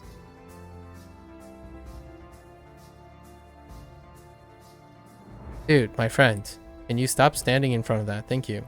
I appreciate it. Yeah. You can play trending games? Oh, what do you mean by that? Like you can play trending games on Roblox? Or are you talking about like I could be choosing to play trending games? That's certainly an option. In general,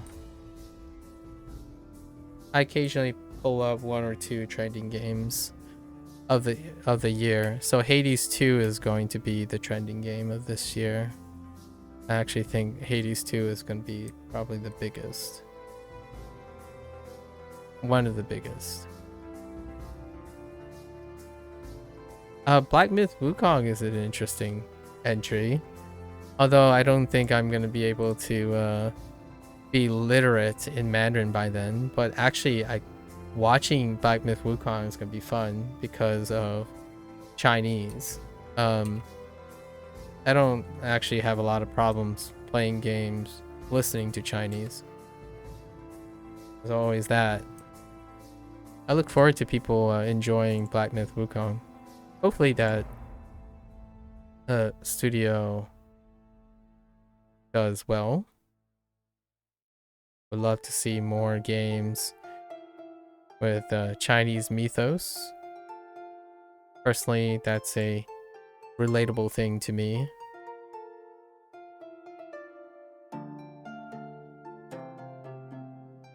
Oh, and to thin out.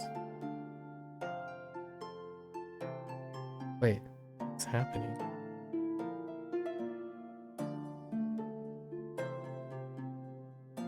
Oh. I didn't take out 23? Wait, what's going on? I thought I already did this. Okay.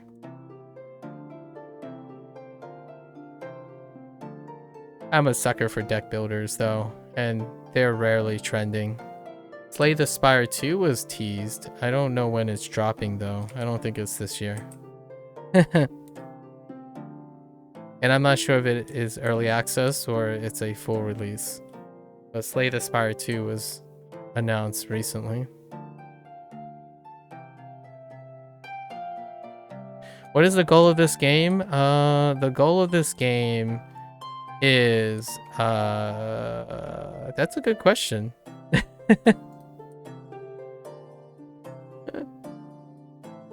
So this game is a live service model, so it's an MMORPG, and every update produces new lore content that's relevant to the D&D universe, right? So what MMOs tend to strive for, what MMOs tend to strive for is consistently adding to a persistent universe. So there's a hub, there's a lot of connected worlds and instances, and every so often, which is like every 3 or 4 months is their development cycle, they will add a new piece to the world. And that new piece offers a small microcosm of lore attached to it. So like in this one, this particular update is the second part of a space chapter, a spelljammer, a space chapter of the lore where this universe has multiple realms. You're from a specific realm, and you're a person who's interloping, kind of, or being asked to help with a current rebellion that's happening right now. There's basically a dictator that's taking over and trying to rule this space, the literal space around this, which is composed of a lot of planets and asteroids, and you're part of the rebellion, so kind of like Star Wars to some extent.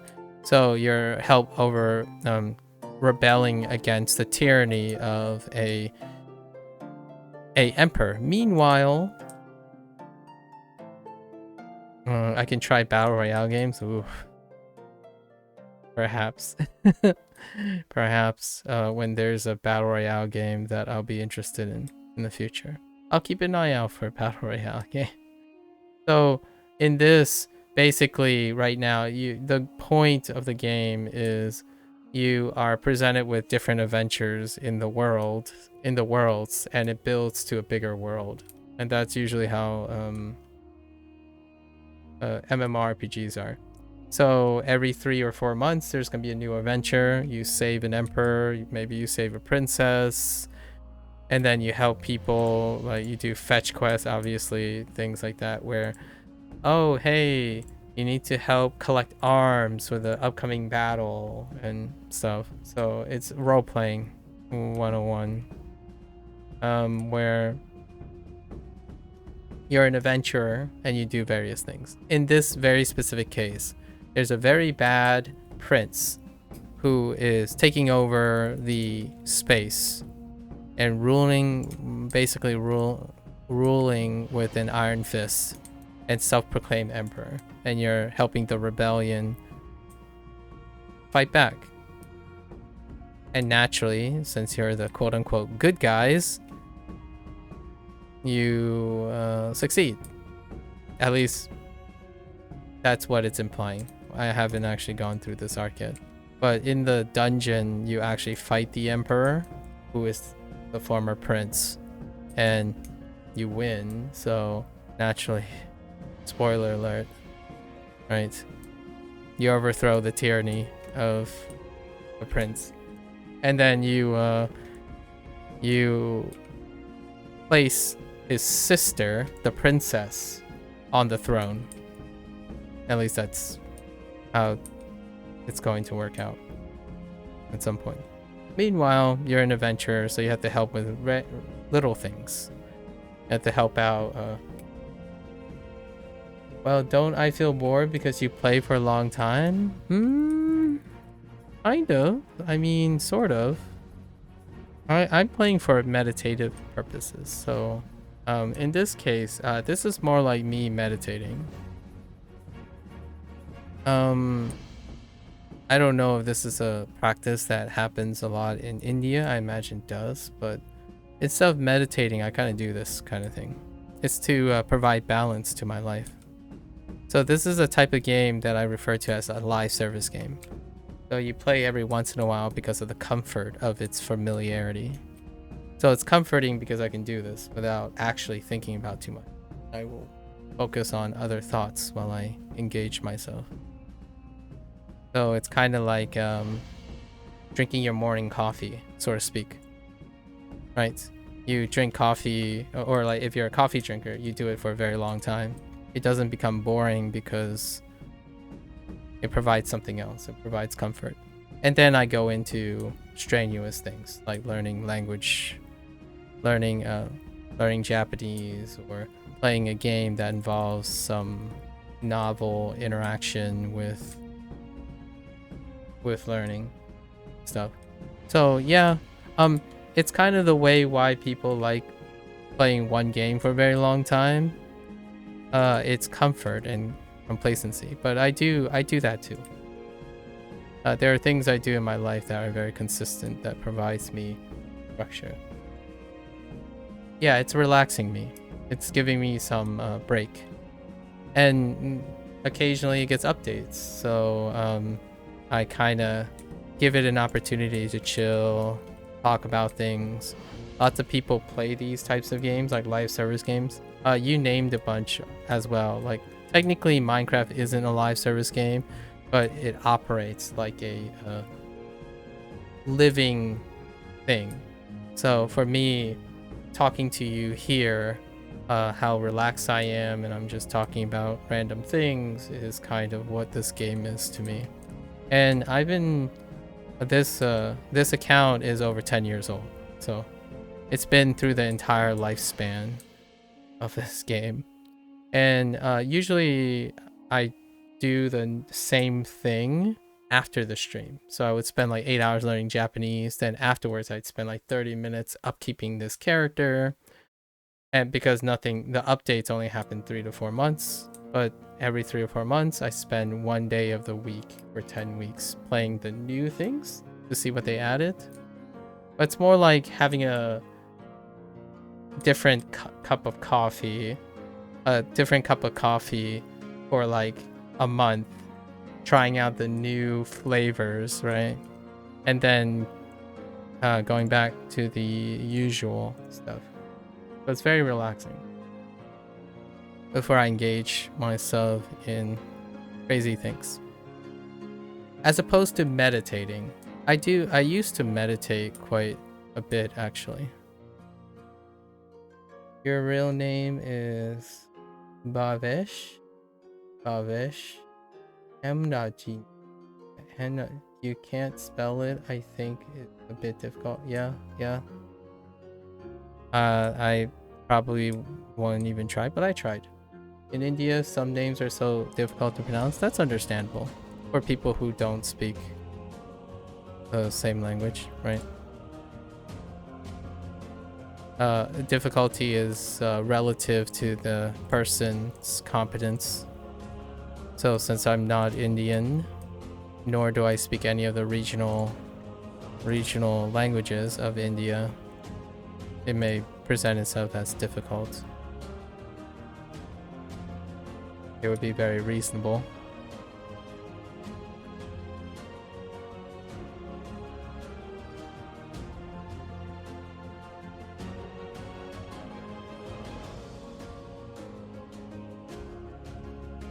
You can always advise me on how you want to be called.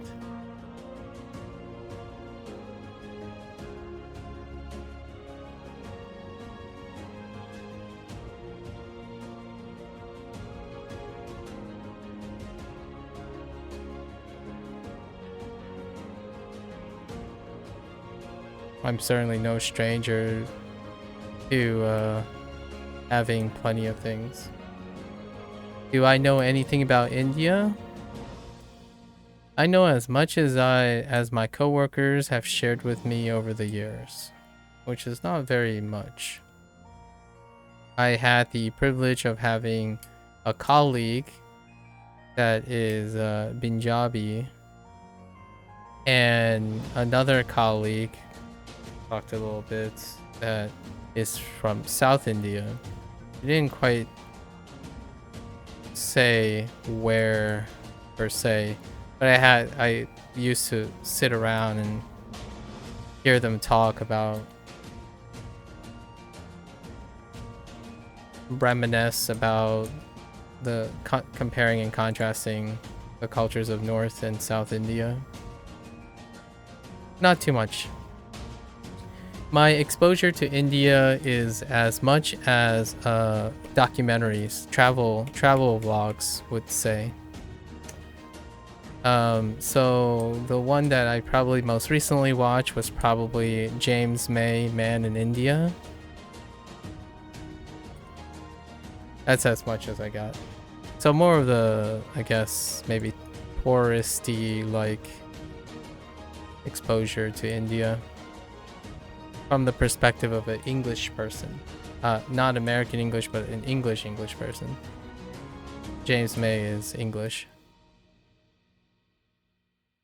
Or British, I guess.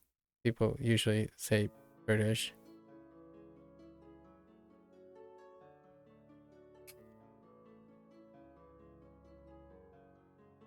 I personally like hearing what people want to tell me, as opposed to making claims of what I know. I personally don't feel comfortable saying I know very much most of the time.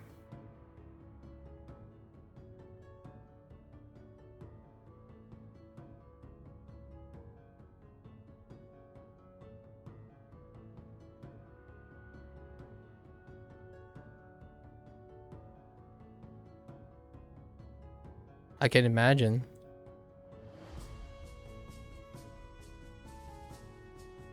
Is the program Man in India was was very short actually. He only had they only were able to film three episodes. But what was seen was pretty cool.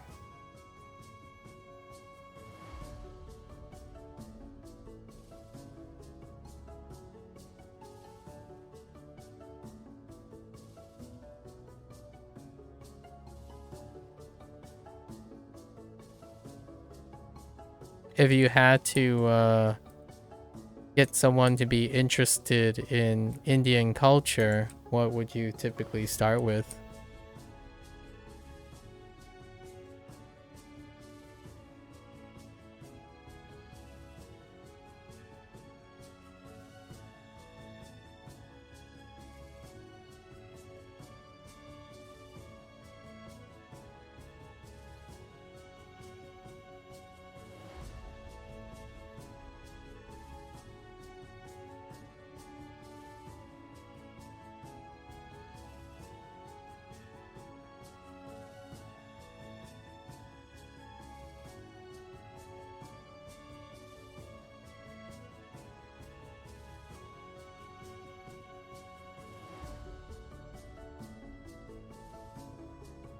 I also have this like very stereotypy impression of India as well, because a lot of the people that I know, since I'm in the United States, are Indian American, or like they were born here, born in the United States, so they know they inherited what they had from their parents.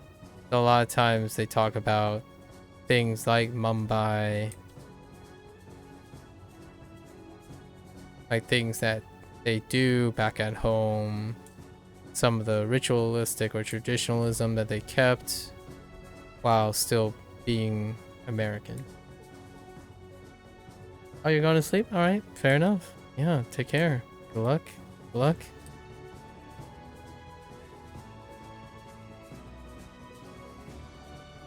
Sleep well. Why have I not interacted with this person? Oh, no. This is just leaving. I'm not paying attention. Grab the jammer for the third time.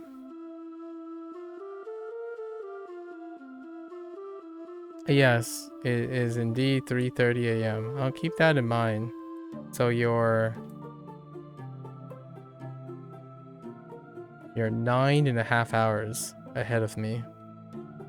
Okay, 9.5 hours. Interesting, a half hour. Sleep well, sleep well.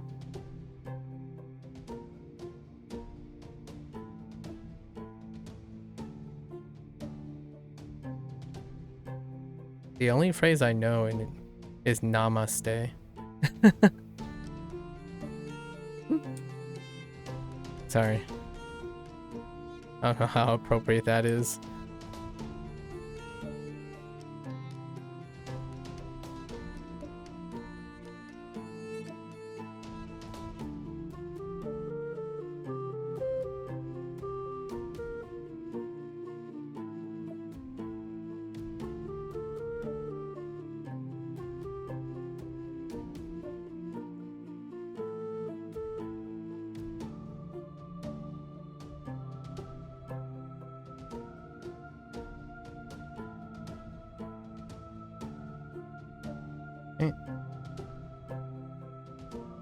Alright. So one last set, and then hopefully we gotta return these crystals, or boost these crystals. And hopefully 6. No, you're perfectly welcome to chat all you want. This is what this is for. Thanks, take care. Yeah, feel free anytime.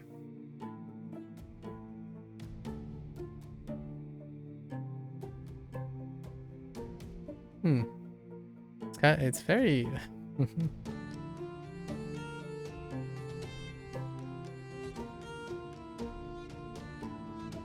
such an interesting sentiment.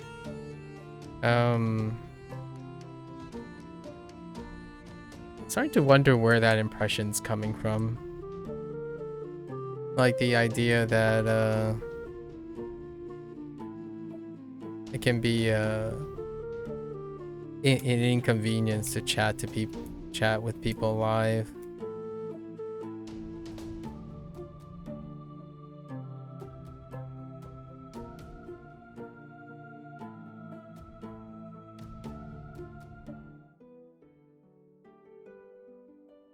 Good old lurker streams. Hey, oh, we're good here. Gotta go back to Volcas Star Moth, or not his Star Moth, but place one on it. Ooh, okay. I still see people. Oh my rubber band. Oh my. Okay, all right. I still see people looking for parties for Imperial Citadel. So I think we're pretty good. We're still good.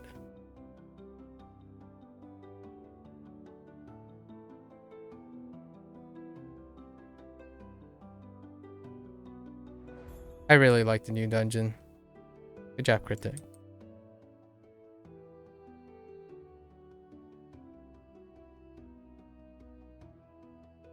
Still, although 1/slashes, I'm very indifferent, but also slightly negative about the traditional loot system. I think that it's incredibly deflating and archaic, the traditional loot system. And continuing to preserve the traditional loot system. They're going to account-bound pickups all the time, so independent loot system is individual roles, and non-disclosing the roles is probably what I would suggest from a psychological perspective. Like, oftentimes, even though the outcome and the probabilistic chances can be normalized to the same probability, seeing people's active decision making to, you know, greed on things and need on things regardless of their status is kind of very deflating to a game that requires you to constantly rerun Like, to get the gear, right? It is at least 50 runs? 50 successful runs. Provided you're not lucky enough. And that's a lot of time. I don't know.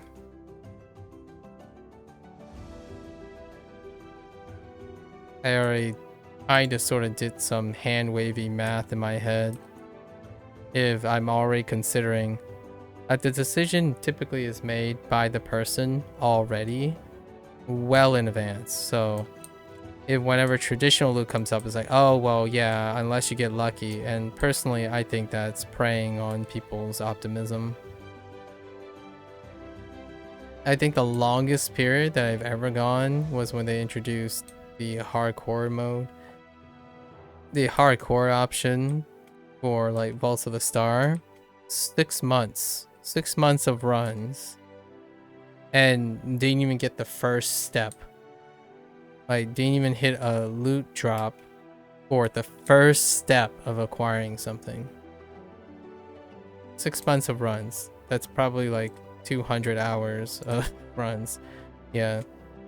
The preserving the traditional loot system is still pretty out of touch with times, and it's still here. Of the 5 runs, the 4 successful runs, basically you feel like you're playing a gacha game, even though that's like the default expectation. Okay, oh hey, oh okay, that same thing dropped 3 times, and then oh hey, look, it's the same.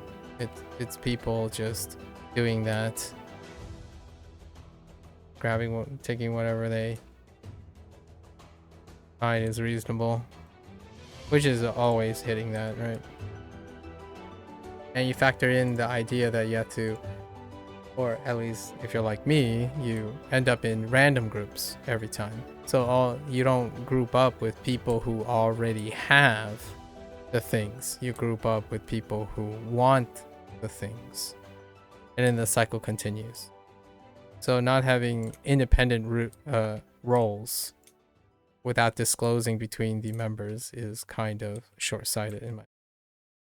I don't think this game requires that type of transparency anymore.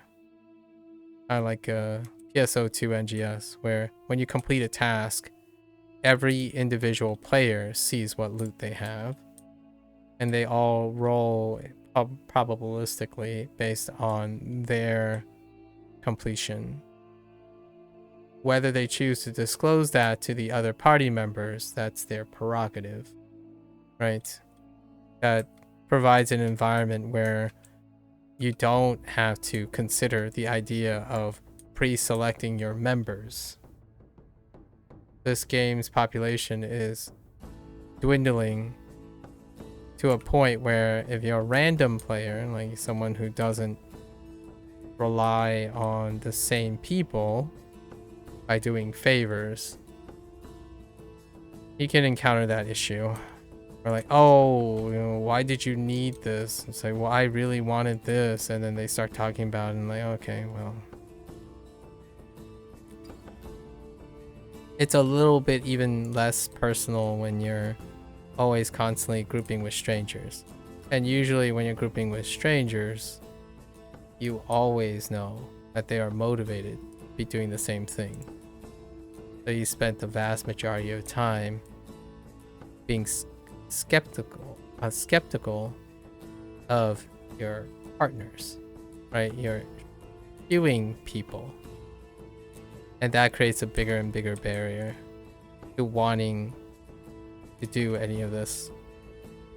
So to me, dispensing with loot rolling is probably something I would strongly consider. You can automatically loot roll based on the table. The idea is that loot rolling pits you against other players. I think there's a time and place for that. If the game is thriving, right, and there's active competition, certainly. But no.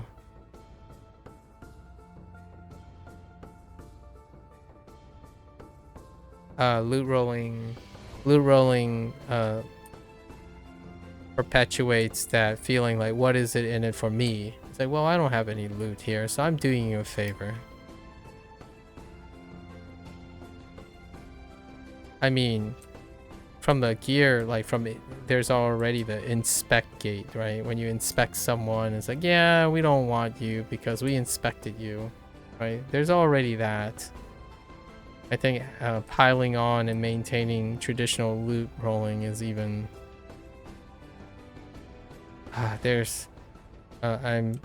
the last two groups that were successful, they do this pedantic platitude thing where like someone say, oh hey, you deserve those gear. Like, so you inspect two people, right? Two people are looking for the same thing, and the one person said like, oh yeah, you deserve it, good gear, glad you were lucky enough to get good gear. And I'm like, man, the passive aggressiveness is so dense. That's usually how that goes. Like, oh, good on you. Yeah, you needed the gear more than I did. Dang, man. Dang. Dang. Yeah, transparency, loot rolling. It's not with the times. Especially live service games. In my opinion. It leads to so much passive aggressiveness and pre-selection and prejudice. When there was a little bit of more of a player population, people don't just look at someone and say, oh, they need this, I don't want to invite this guy to the party, or else we're gonna have to roll for the loot. There's still elements of that in group formation, in closed groups. So I'm usually going to open groups, so it's automatically assumed that everyone needs something, and they usually want the same thing.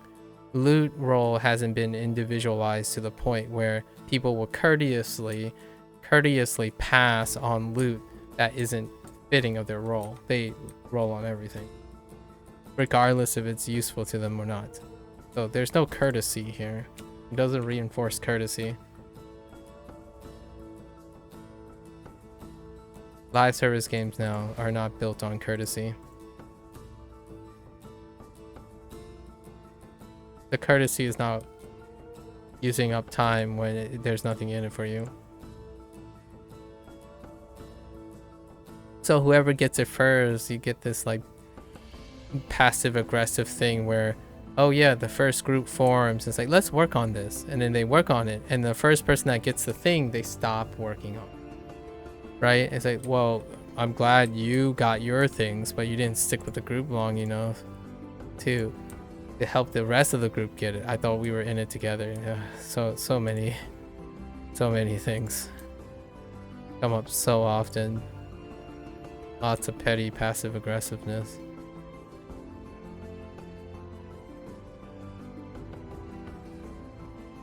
Wait a minute. Why are you off by 10? Oh, is it because I did the... Okay. I'm gonna... Okay, fine. I'll turn these in, and then I'll reset so that they're on the same place. Oh, wait. His is different. Anyways. Let's do these three. Actually, no. We're good. We're good. Let's go look for dungeons.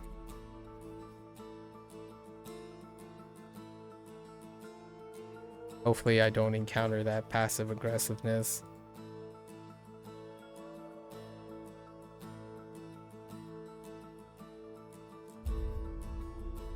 What's happening? Announcement, May 1st. We're aware? No. That's the same thing. We're aware of the issue with entering day of the dungeon. Oh, no. Yeah, that's old. Why is this? Oh, that's right. That's right. I decided to upgrade this one too. Great. Alright.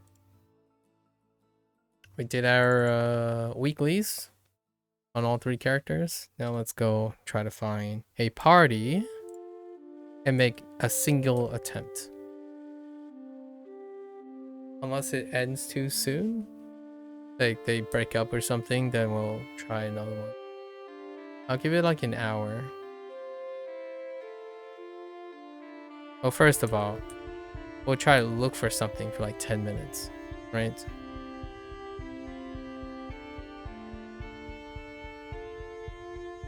This is what we're running with these days. It's more than sufficient. Let's see here.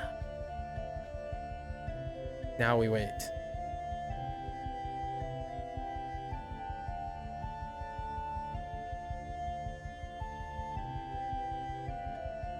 Actually, let's also, while we wait, let's take a look at... Oh, you know what? It's not even displayed on here, is it? Oh, wait. No, it's not even displayed on here. We actually have to go to the other store to actually see it. So we can't be here looking at the gear and the currency and calculating the currency that we need. I think you get like 9 currency and each the main hand, right? I'm talking about these things. So to get these, I think the main hand is 50 currency. So we get 9 a run. That's 6 runs.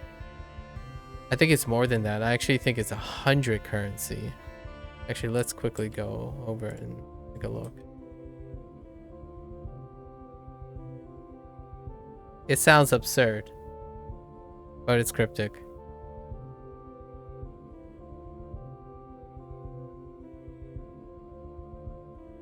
Sometimes they really do be pushing the envelope on how many runs. Let's see. If we look at advance, right? Oh, it's 90. It's 90 for the main hand. Oh, it's 90 for both. Yikes. So 180. It's 20 runs. Actually, that's not too bad. I guess for myself, for someone like myself, 20 runs, right? I think you get 9. You get 3 for each takedown. So you get 3 for each takedown. So that's 90. The first boss is the most dynamic in my opinion, but lots of people still do the first boss for farm, for currency farm. So you need 90.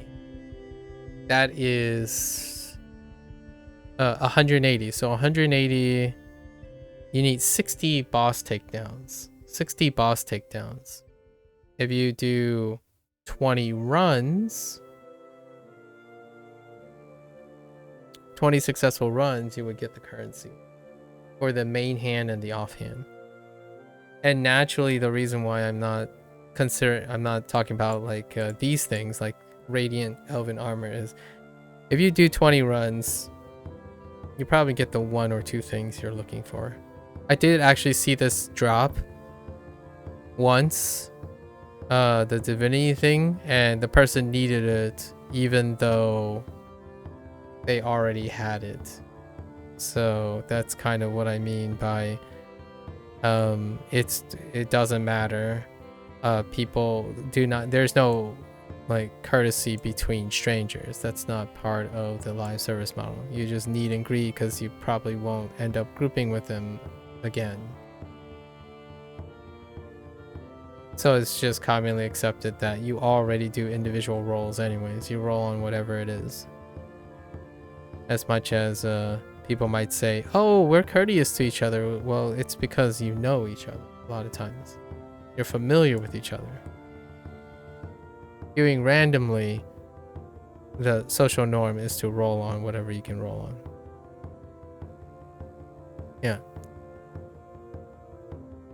So what have I seen so far? I've seen 4 drops so far out of 5, so it's pretty generous. It at least drops fairly often.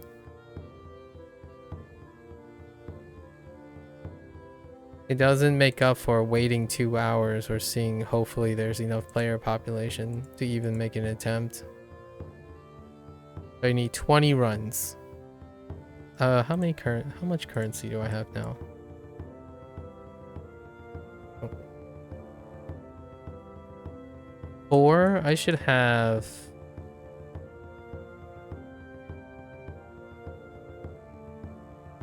36. And I guess my fingers crossed that I get a hold of the main hand or the offhand, maybe.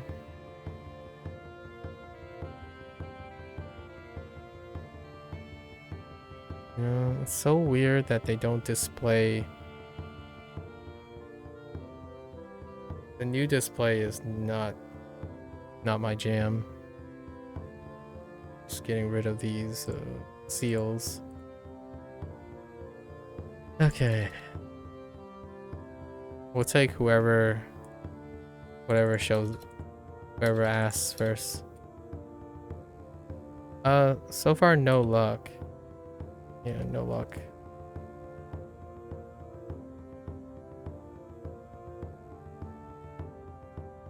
Got a DPS. Was the DPS looking for a group? Not enough though.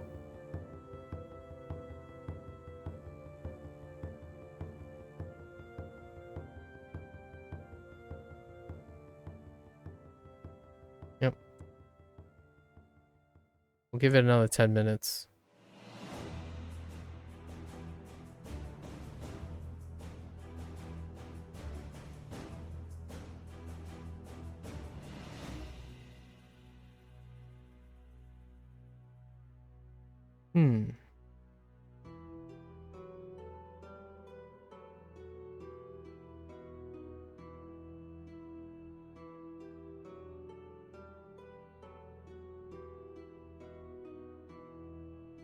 Yeah, these are the 3 rings we got. 2 repeats. And this one, it's like meh. It's really meh. And then the other 2 are the DPS rings. Sure, okay. What do they look like when you refine them? Oh, we can see what it takes to refine them, actually. Can you not even view the thing without saying... Wait.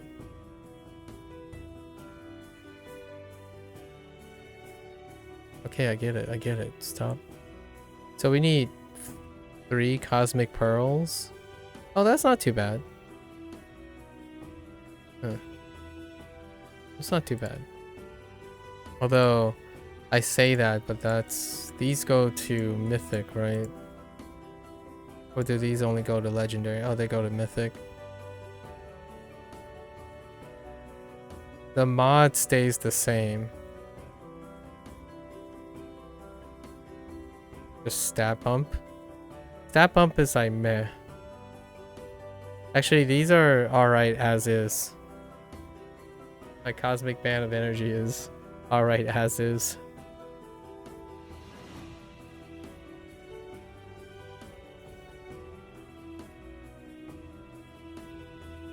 I think this is the only ring from Advance, right? No.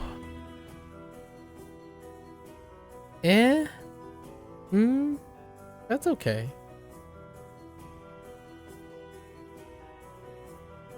Oh, they separated these. Oh, that's good. They separated these 2 categories so it doesn't look like it's all clumped together.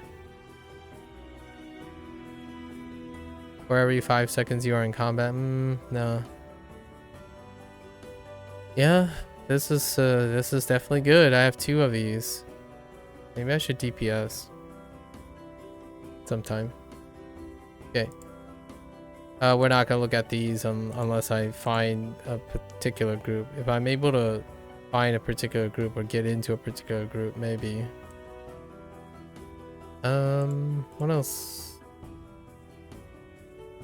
So rings are something you can definitely get on your own because it's an independent role. Yeah, nope. That's it. We have 2 of them already. So that's fine. It covers the 2 that I use. The others are no sir. No sir. Pass. Yeah, big pass on the others. Yeah, big pass on the others. So ring is already completed. We got lucky there. Chest rolls. And then what are we looking for here? Boots? Definitely boots. Both boots. So both boots. Oh, actually, I take it back. Boots are kind of optional in this case. Because we're using astral raiders, which is for damage reduction in scale content, and the advanced one is scale content. These are necessary for masters or any unscaled content, so I wouldn't mind grabbing those boots. But what are the arms like? Recharge speed, and it's based on combat with 1 enemy. It's okay for like swapping to boss fights. What was this? I think I don't mind this to replace the chest piece. Yes, I don't mind this to replace the chest piece. 10-second cooldown is alright. And this too. So we're looking for 2 chest pieces, and I have no idea if all the bosses have a chance to drop it or not. This one is... no, it's staying in combat for a really long time. It's more boss specific. And yeah, both of these are... I mean, this one I'll take. Or... since I'm generally stuck tanking most of the time. This one, not so much. Critical strike, you kind of cap out a lot of times. So it's basically either I hit 20 successful runs and take these. These are fine too, actually, but they don't unlock until milestone 6. You have to wait 6 weeks to replace anything, really, to guarantee to replace anything, unless you want to run or sit here and wait. Okay, now we have 2 DPS that are looking for a Imperial Citadel. No healer in sight. I mean, I could heal, but then there's no tank in sight. What were these? Critical avoidance and damage resistance based on... nah. This one, I would love to get my hands on for masters, right? This one's amazing. 2nd class citizen though, if you're not doing masters. Most of these are pretty amazing.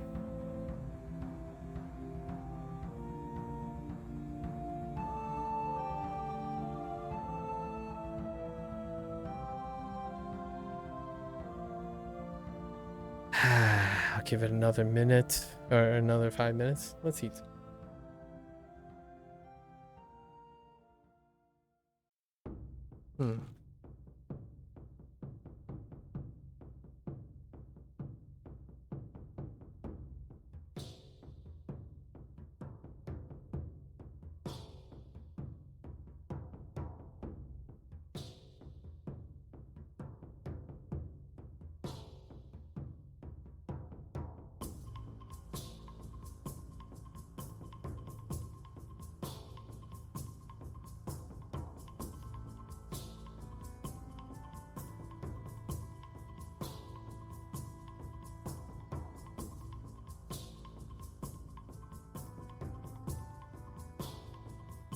No dice. Is looking chalked.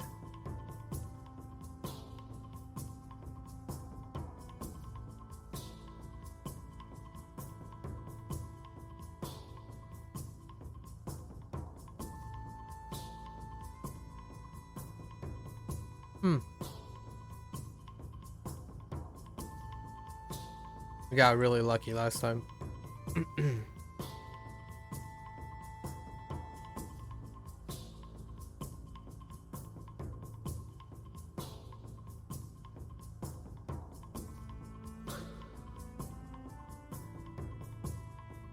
It's raining, but I like the dam.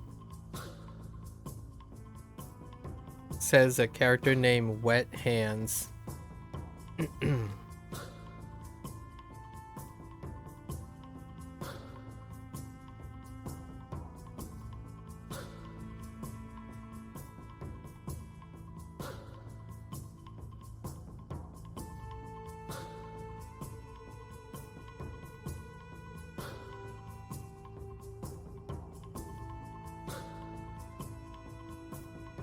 Alright, I guess I might as well occupy myself with an RTQ.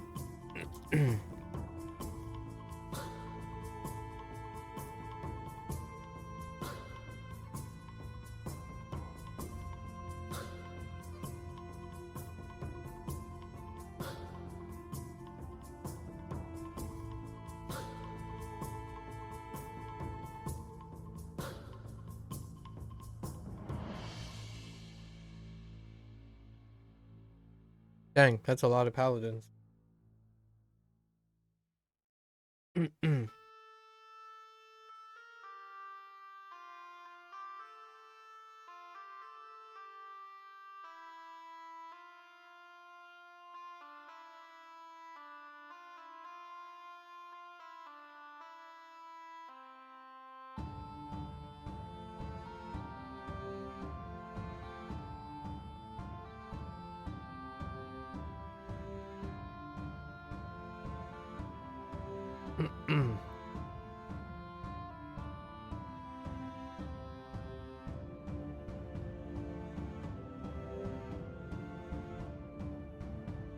Had to wait for the had to wait for 10 peeps. Only need really one healer.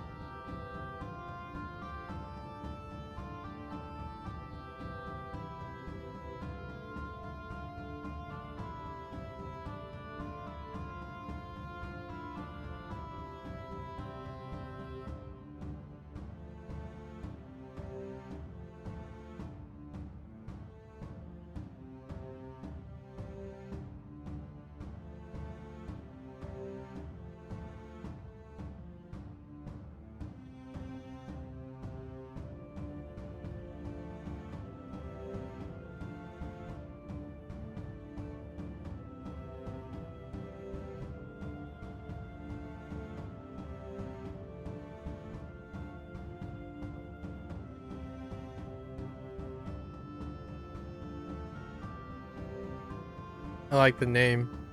Welcome to Costco. I love you.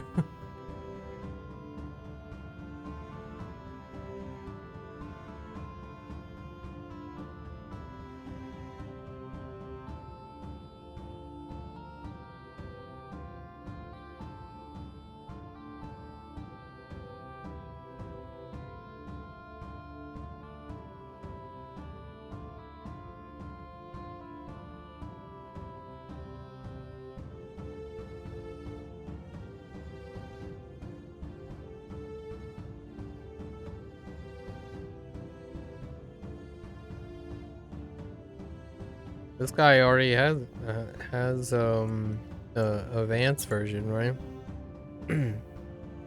Yeah. And yeah, that's okay. Yeah.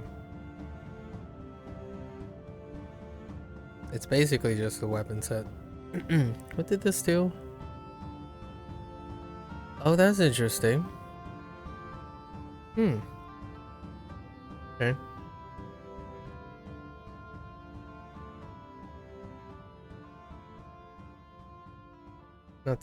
Not so active today.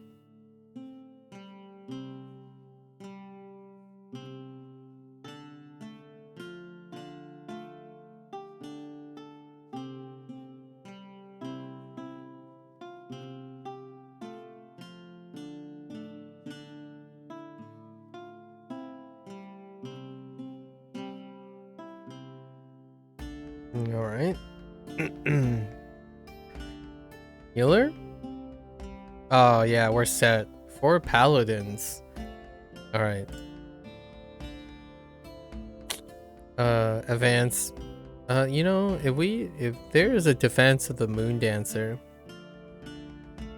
formation, I might just hop into a defense of the Moon Dancer too. I'm actually kind of close to exchanging out the main, or a main hand or an offhand, so maybe I could get lucky.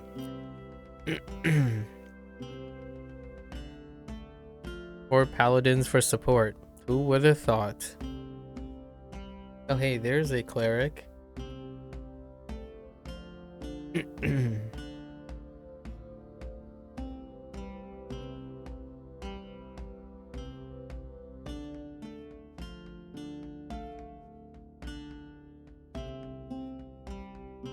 This is usually how what it usually looks like when it comes to RTQing random groups.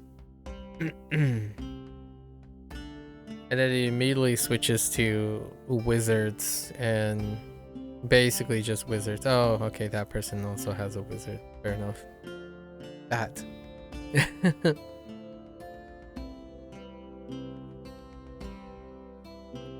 Telltale sign of TLC required for very specific things. Notice there isn't a red icon on this roster list yet.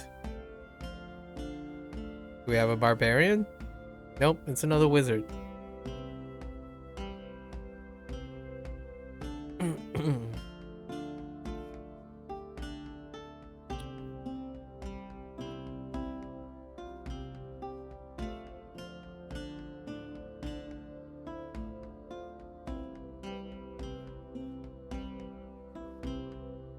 Wait, I'm so confused. Is that person switching to...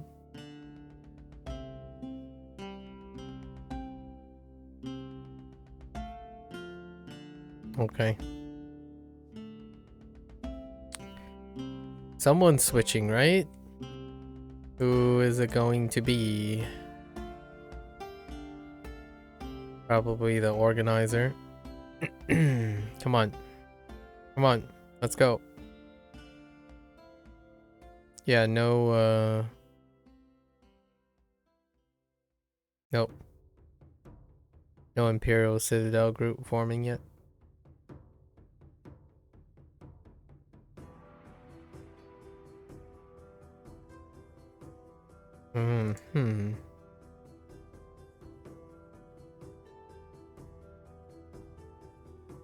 Okay. I mean, this guy is ready to go, really.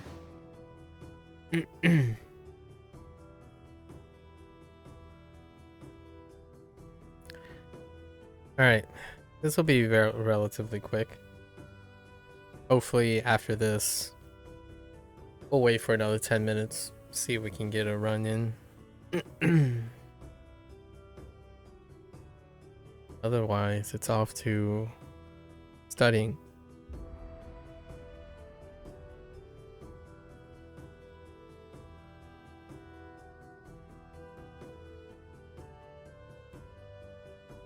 French.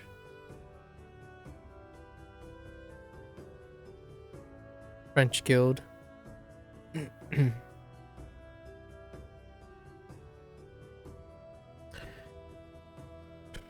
Okay.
Okay.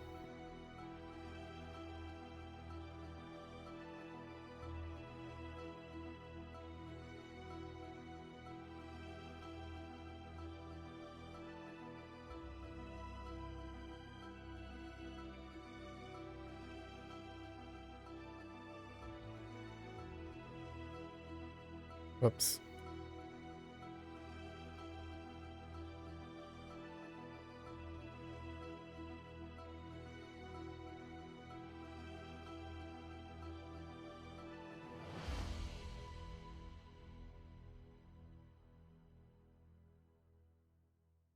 Ah, yes. Before that happened. Hey.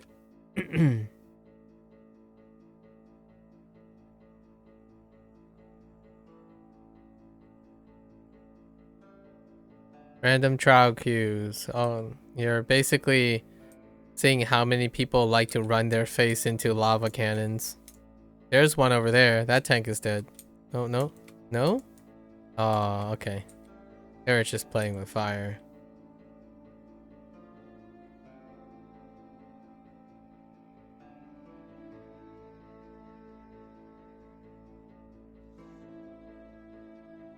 My bad.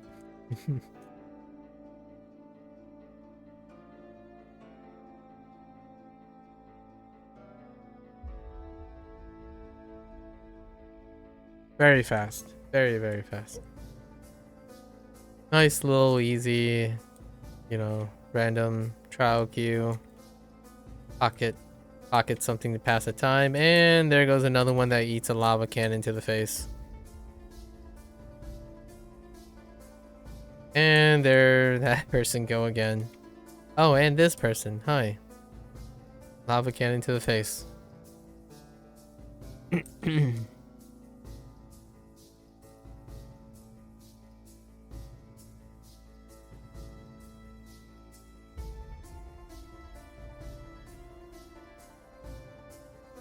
Okay. Profit.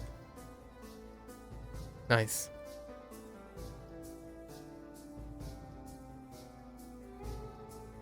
Off we go. Alright. We'll give it another 10 minutes.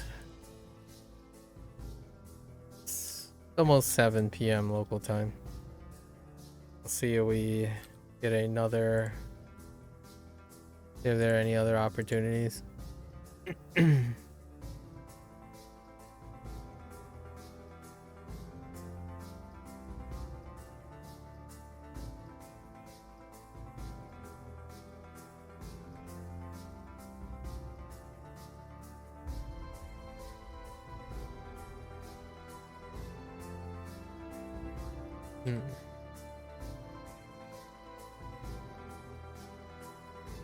Dang. All right. Okay.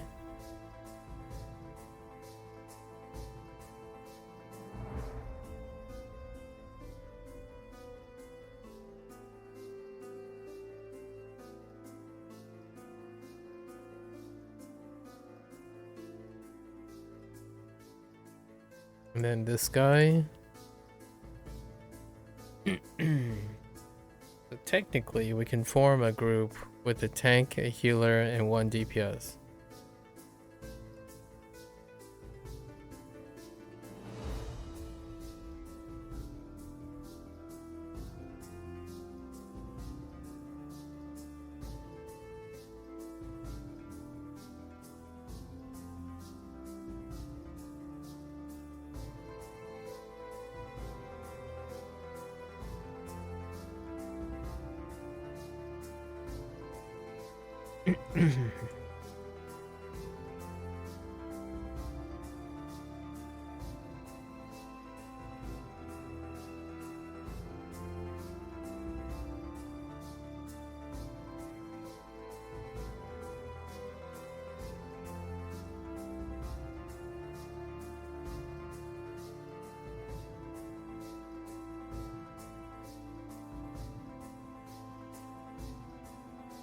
I guess I could heal?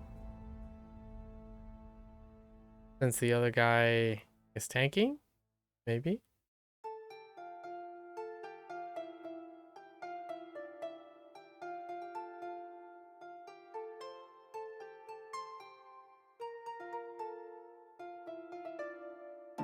Yep. There's the other tank. Alright. I haven't healed before, so are they setting loot rules? Is that what they're doing with the party? Oh, hopefully I don't get shot in the foot here. Okay. I haven't healed before.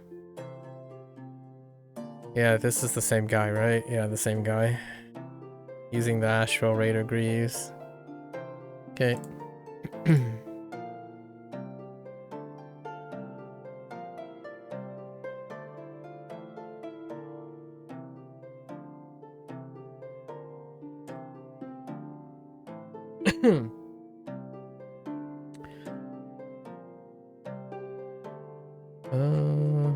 You know, I don't have a ward for this thing, right?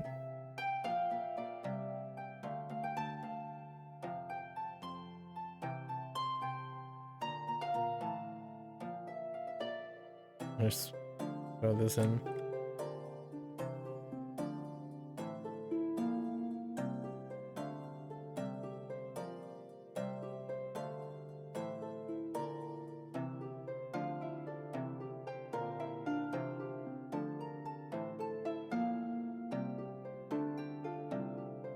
I mean, what else can I even raise? I guess I could raise crit severity if I had anything.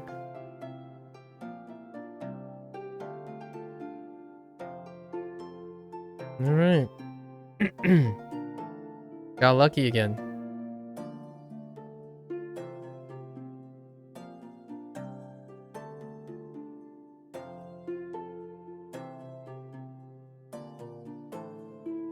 Okay. What the... Did someone just decline? Two people just declined?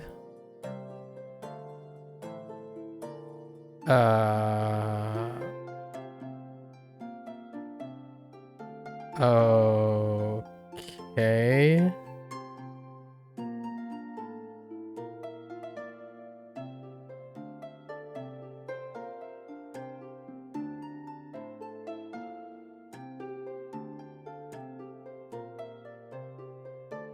What the heck is going on? Oh. They forgot to private party. Fair enough. Alright. We had to switch to private party. Alright. Let's find out. Where's our almighty tank here?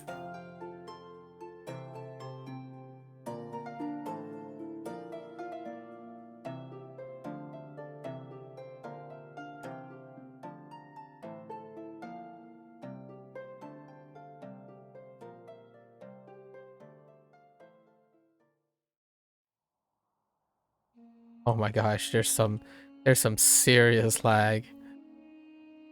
I'm a little scared actually.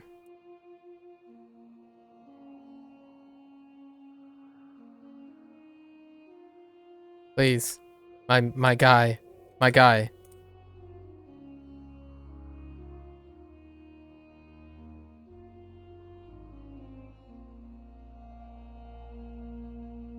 It takes a true blue blade master to realize that they're the only ones standing there.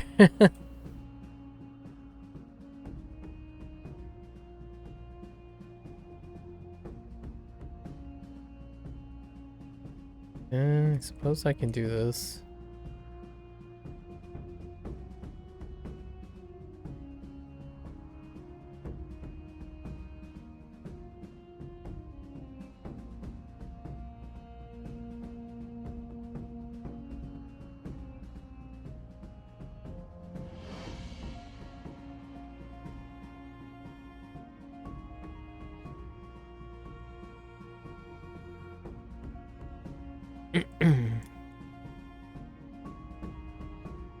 I see a lot of owl bears.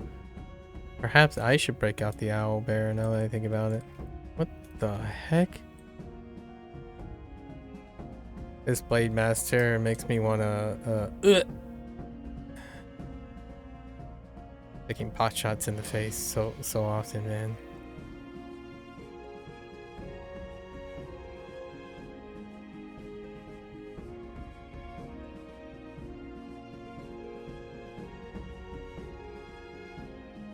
hurts so good.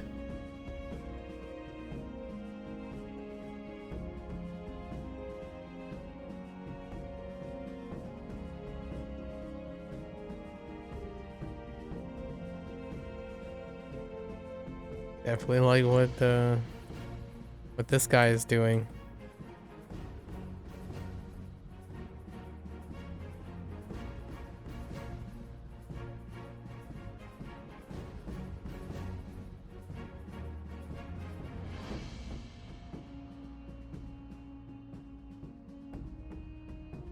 Okay.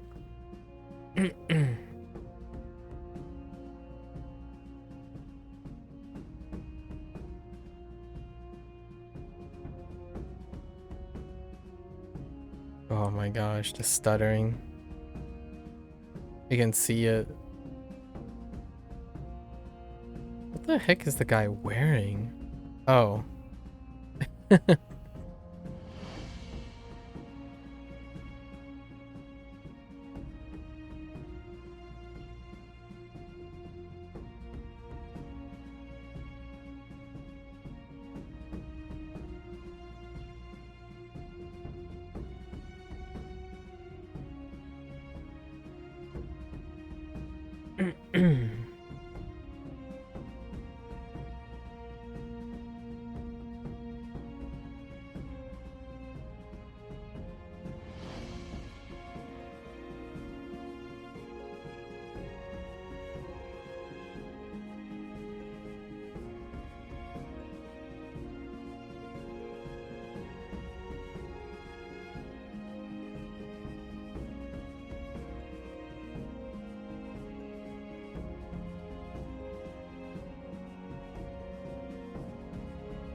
Alright, let's see how eventful this is on the healer side. I don't actually even know. Do you just sit here and try to stay alive and look pretty?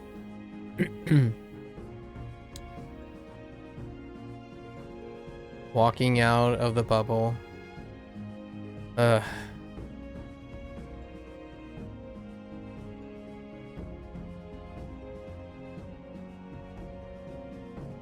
Okay.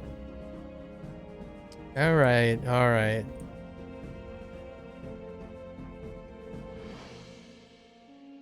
Okay, I see. Oh, I can learn from this tank, actually. See what they're doing. So they took the scorpion. They didn't take the boss. Okay. Interesting.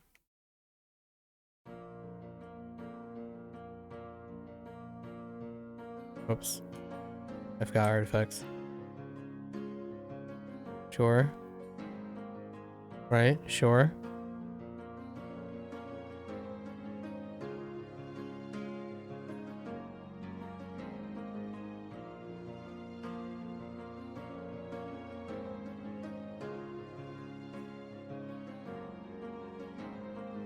Always throw out the free heals, free shields when I can. Oh, I see. The wizard is just choking the snake each time. Got it. I get a better vantage point on whatever everyone else is doing when you're healing. You can see what they're doing. So in case I have to pain give or whatnot, it's a great way to start.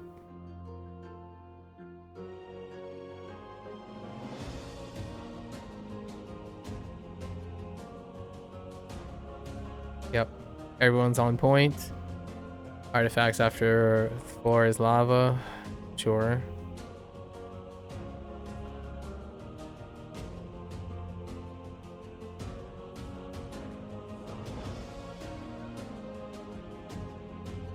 Just protect the mage. Or the wizard.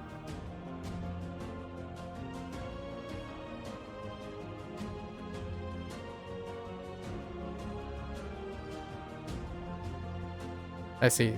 So the tank goes out of their way to gather the spiders. Okay. Didn't know if the pain givers wanted to corral them or not. It seems like this is pretty organized.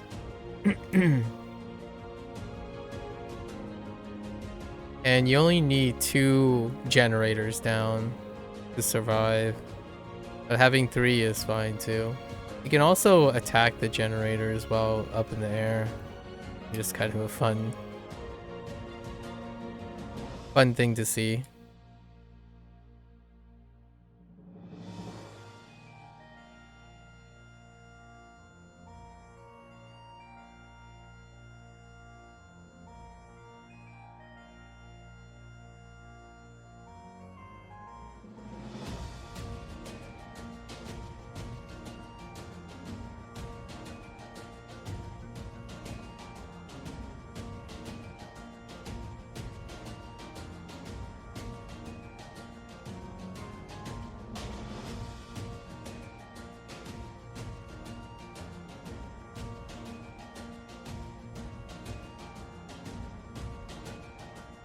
And this is this is probably the cleanest and most uneventful run of this so far.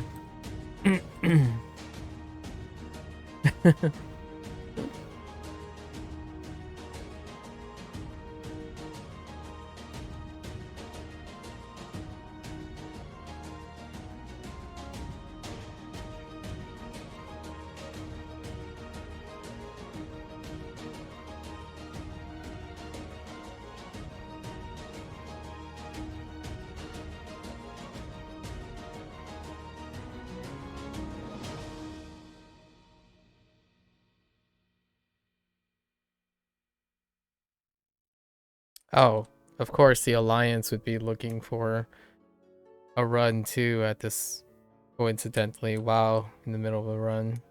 Feels bad, man. Timing.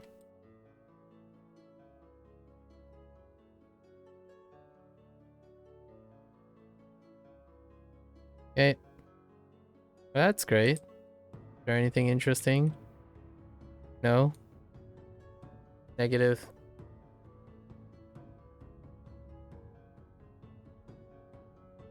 Poor loot system. Strikes again. I'll take the currency though. Works towards that 2021 run requirement.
Oh gosh, that line of sight around the corner.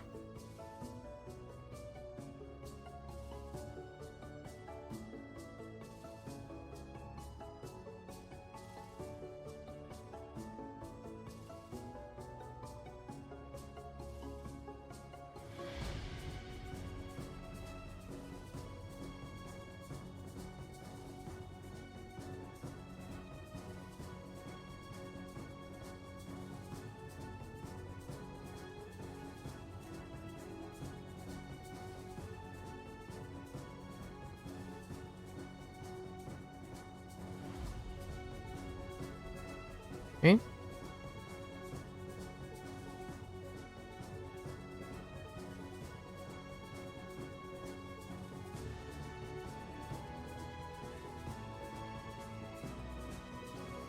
Yeah, all right, all right.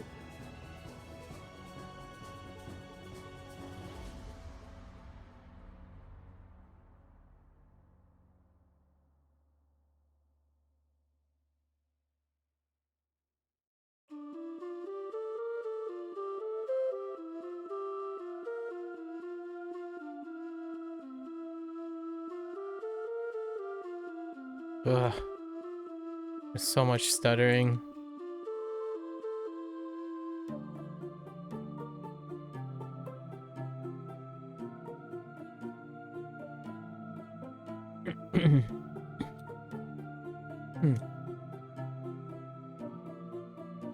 Okay.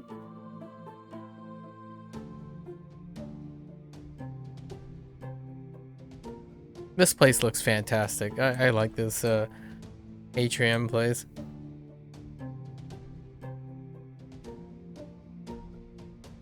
All right.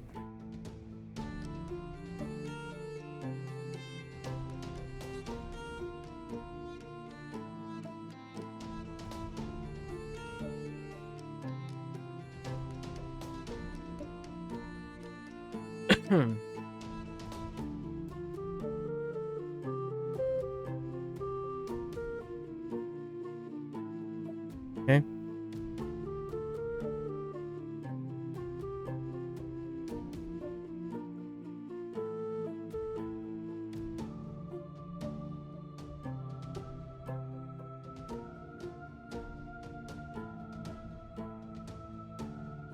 Dude, people that run in and out of the circle, man.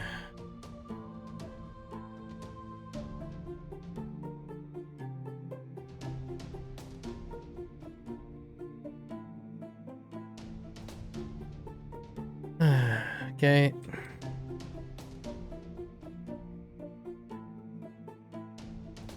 I'm actually kind of curious if this breaks my line of sight here. No, it doesn't. Okay.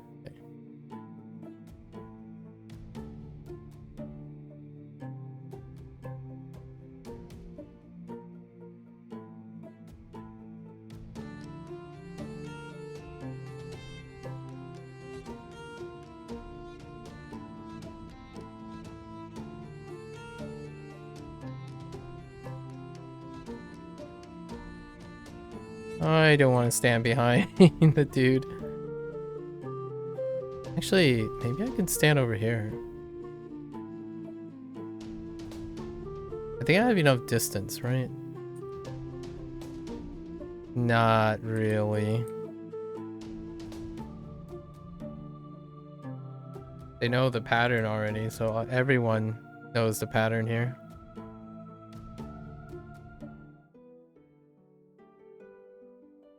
Lovely.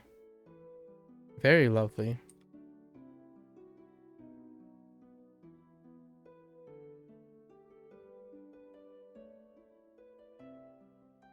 On point on artifacts as well.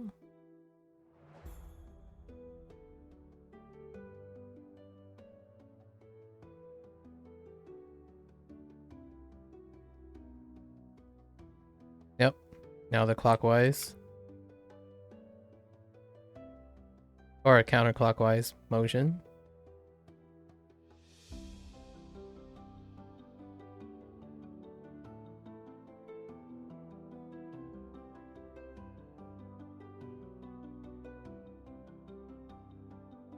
Very nice.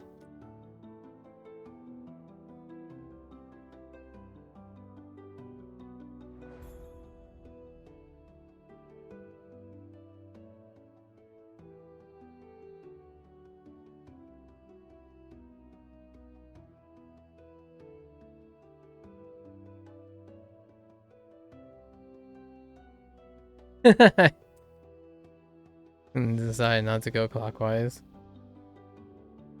I mean counterclockwise.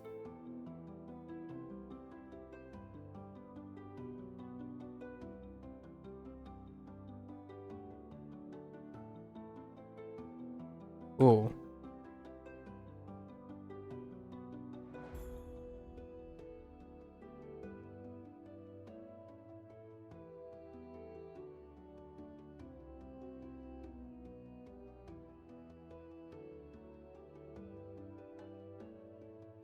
Here comes a slap.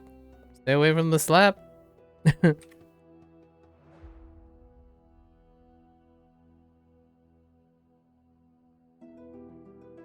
Oh. Poor guy.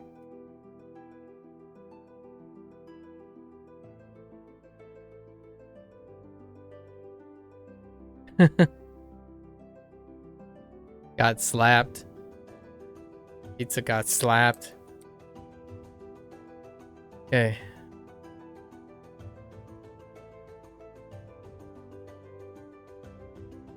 That's a flatbread pizza now.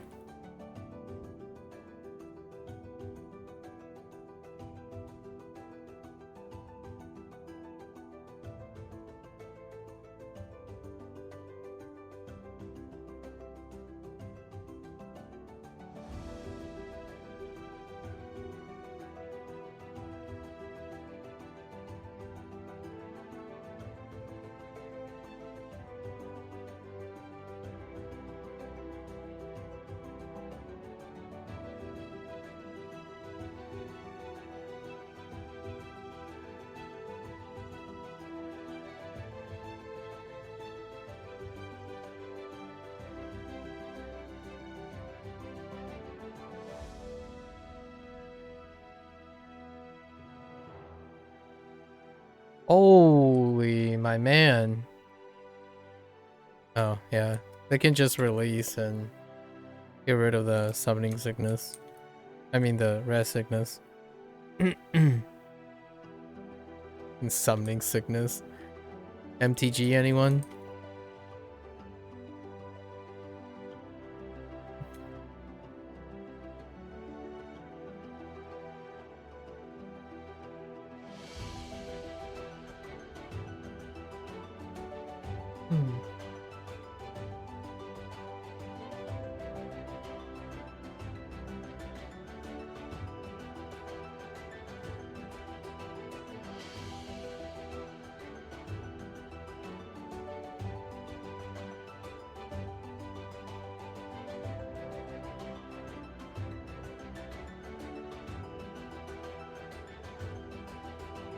Yeah, I don't think you can really heal very much.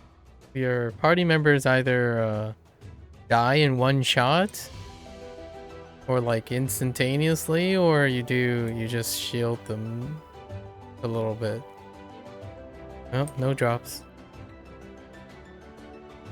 That's the only silver lining I have.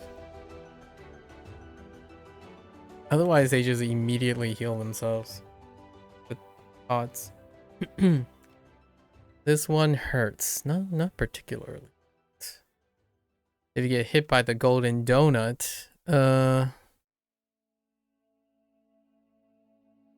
I need shield, you need.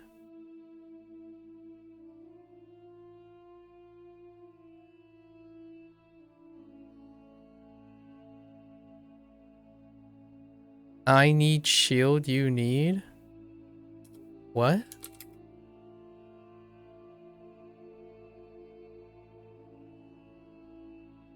Oh.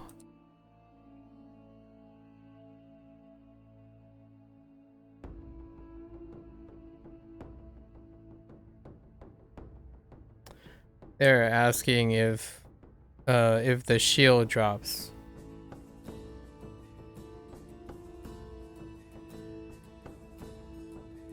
Two plus is good to stay together, and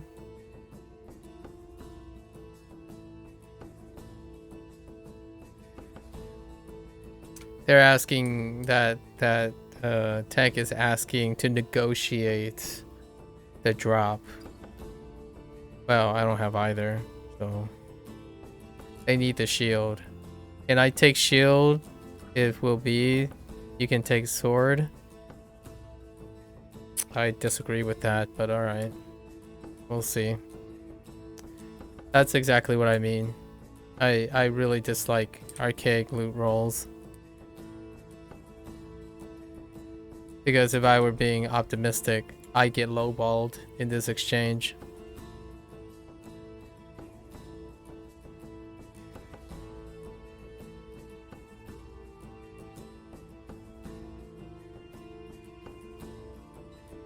Oh, let's just hope the shield doesn't drop, because I don't want to enter. I don't want to be in this awkward situation.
No artifacts, huh?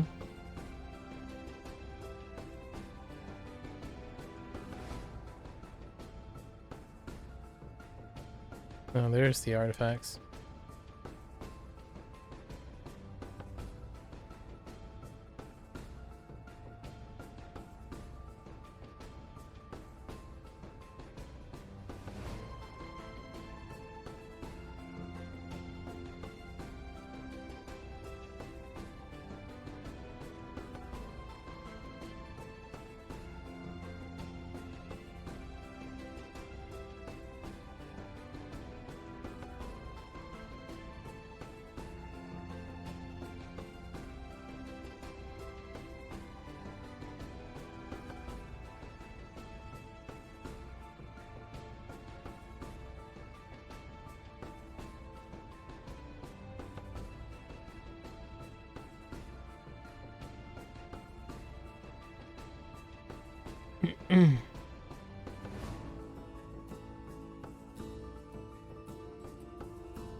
Oh, I couldn't hit it.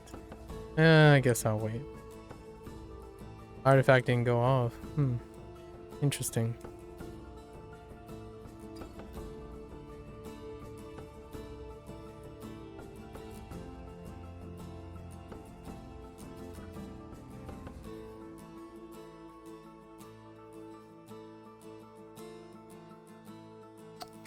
Someone pushed me into that? Wow, that's a little toxic. That was just a wee bit toxic right there.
Rip.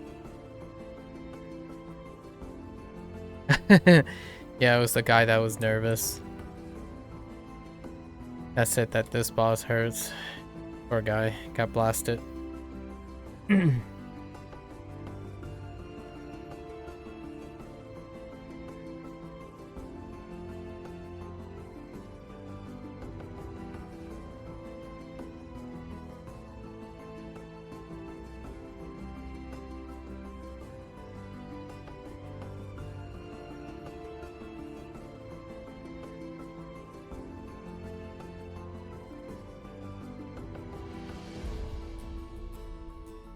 Yeah, that's what we're doing, buddy. That's what the artifacts are doing, man.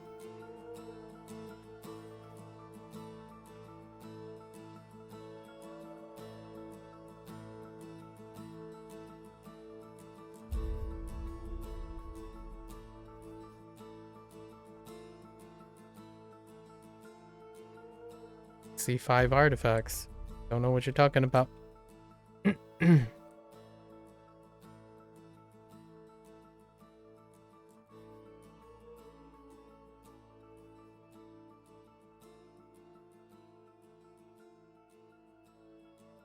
Okay.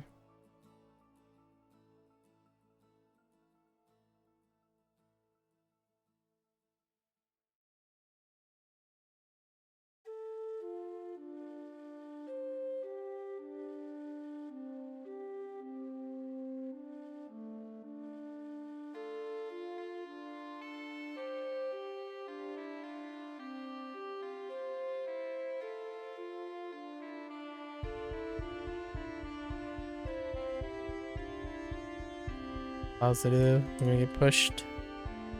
Okay. And that guy got pushed into the beam. Feels bad, man.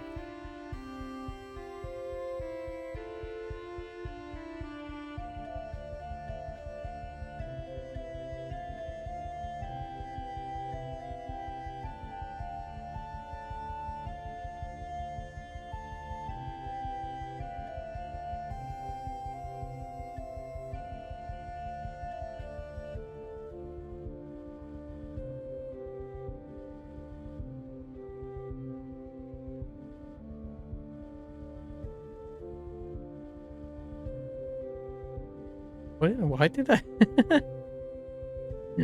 The Blade Master ran the really long way around.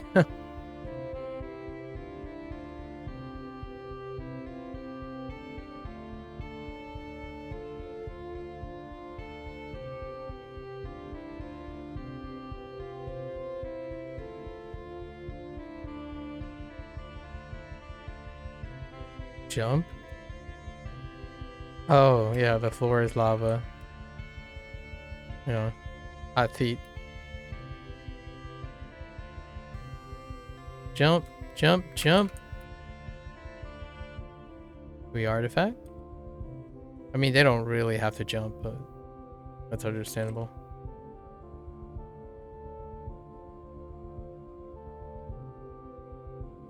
I saw an artifact, so I'm just gonna throw it there.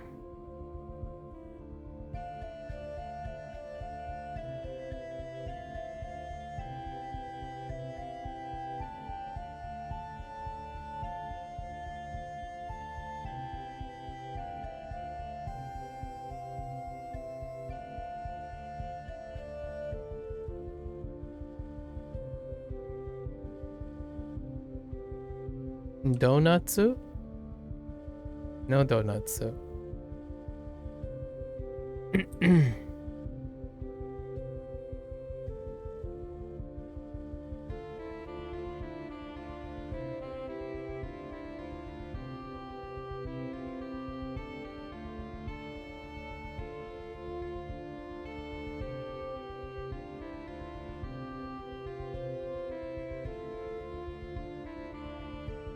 The Blade Master is always in a different direction. Artifacts? Anyone? I see an art. Let's go.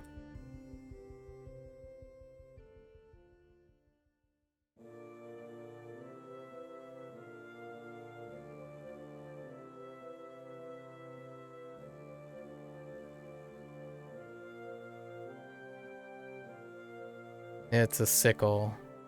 Okay.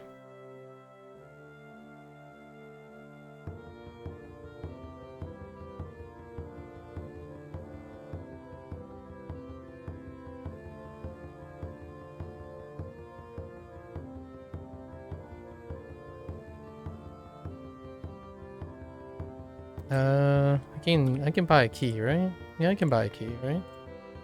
Can I buy the key today? Yep. Okay.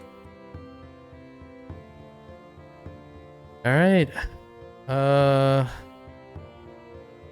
Honestly, nah. I'd rather spin. So lukewarm. Freaking hate, like, I absolutely despise this type of loot system. And amazing. Clap. Good for you guys. And of course, nothing like knowing getting outrolled on everything. Yep. That's MMOs for you. Especially old school archaic ones. Off to counting more runs. That was it. Nothing interesting. Oh, maybe I should play a rogue. Wait, is this a rogue thing? Yeah, I might as well just play a rogue, right? Okay, off we go. We did it. There's the one run. I mean, really, it's more or less up to how fast you can complete it, so then we can find like a master's group or something. There are peeps I see that are running masters.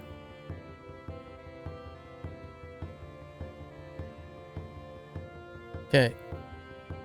Alright. Alright, we're gonna switch gears. There you have it. Yes, I know. Very exciting. When all goes well, it's very exciting. Actually, I'm kind of curious. Is there something for...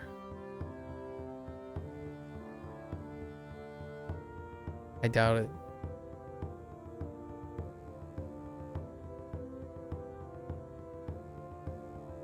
Completely mental. Okay. I haven't looked at this tab in so long. Yep. Okay. There you have it. Wrap up for week 3. It was pretty meditative. I think I'm gonna give Cryptic 1 extra bonus point this time around. I actually like the, what was it? MAKU and Hawkfield. I like that one. MAKU and Hawkfield, extra points. So 1 extra point. Loot system is loot system. It's always like the most glaring dissatisfaction in a game like this. You hate to see it when you get nothing. Not even pity, even form of like pity rolling or anything like that. And then you're always off to the currency. All right. Ends week 3. Nothing too special. What do? We took care of a lot of dirty business. Volkath has a lot of inside information. Helped out the Gith general with war and stuff. And then war preps on the other side. Aenor? That's about it. Alright. That's a wrap. Be back next week. Another 7 days to do week 4. Maybe something else interesting happens. It's kind of nice that the Artificer's thing allows you to get material for refining. That's the thing that unlocked for this milestone. Or for last milestone. Okay. See you next time.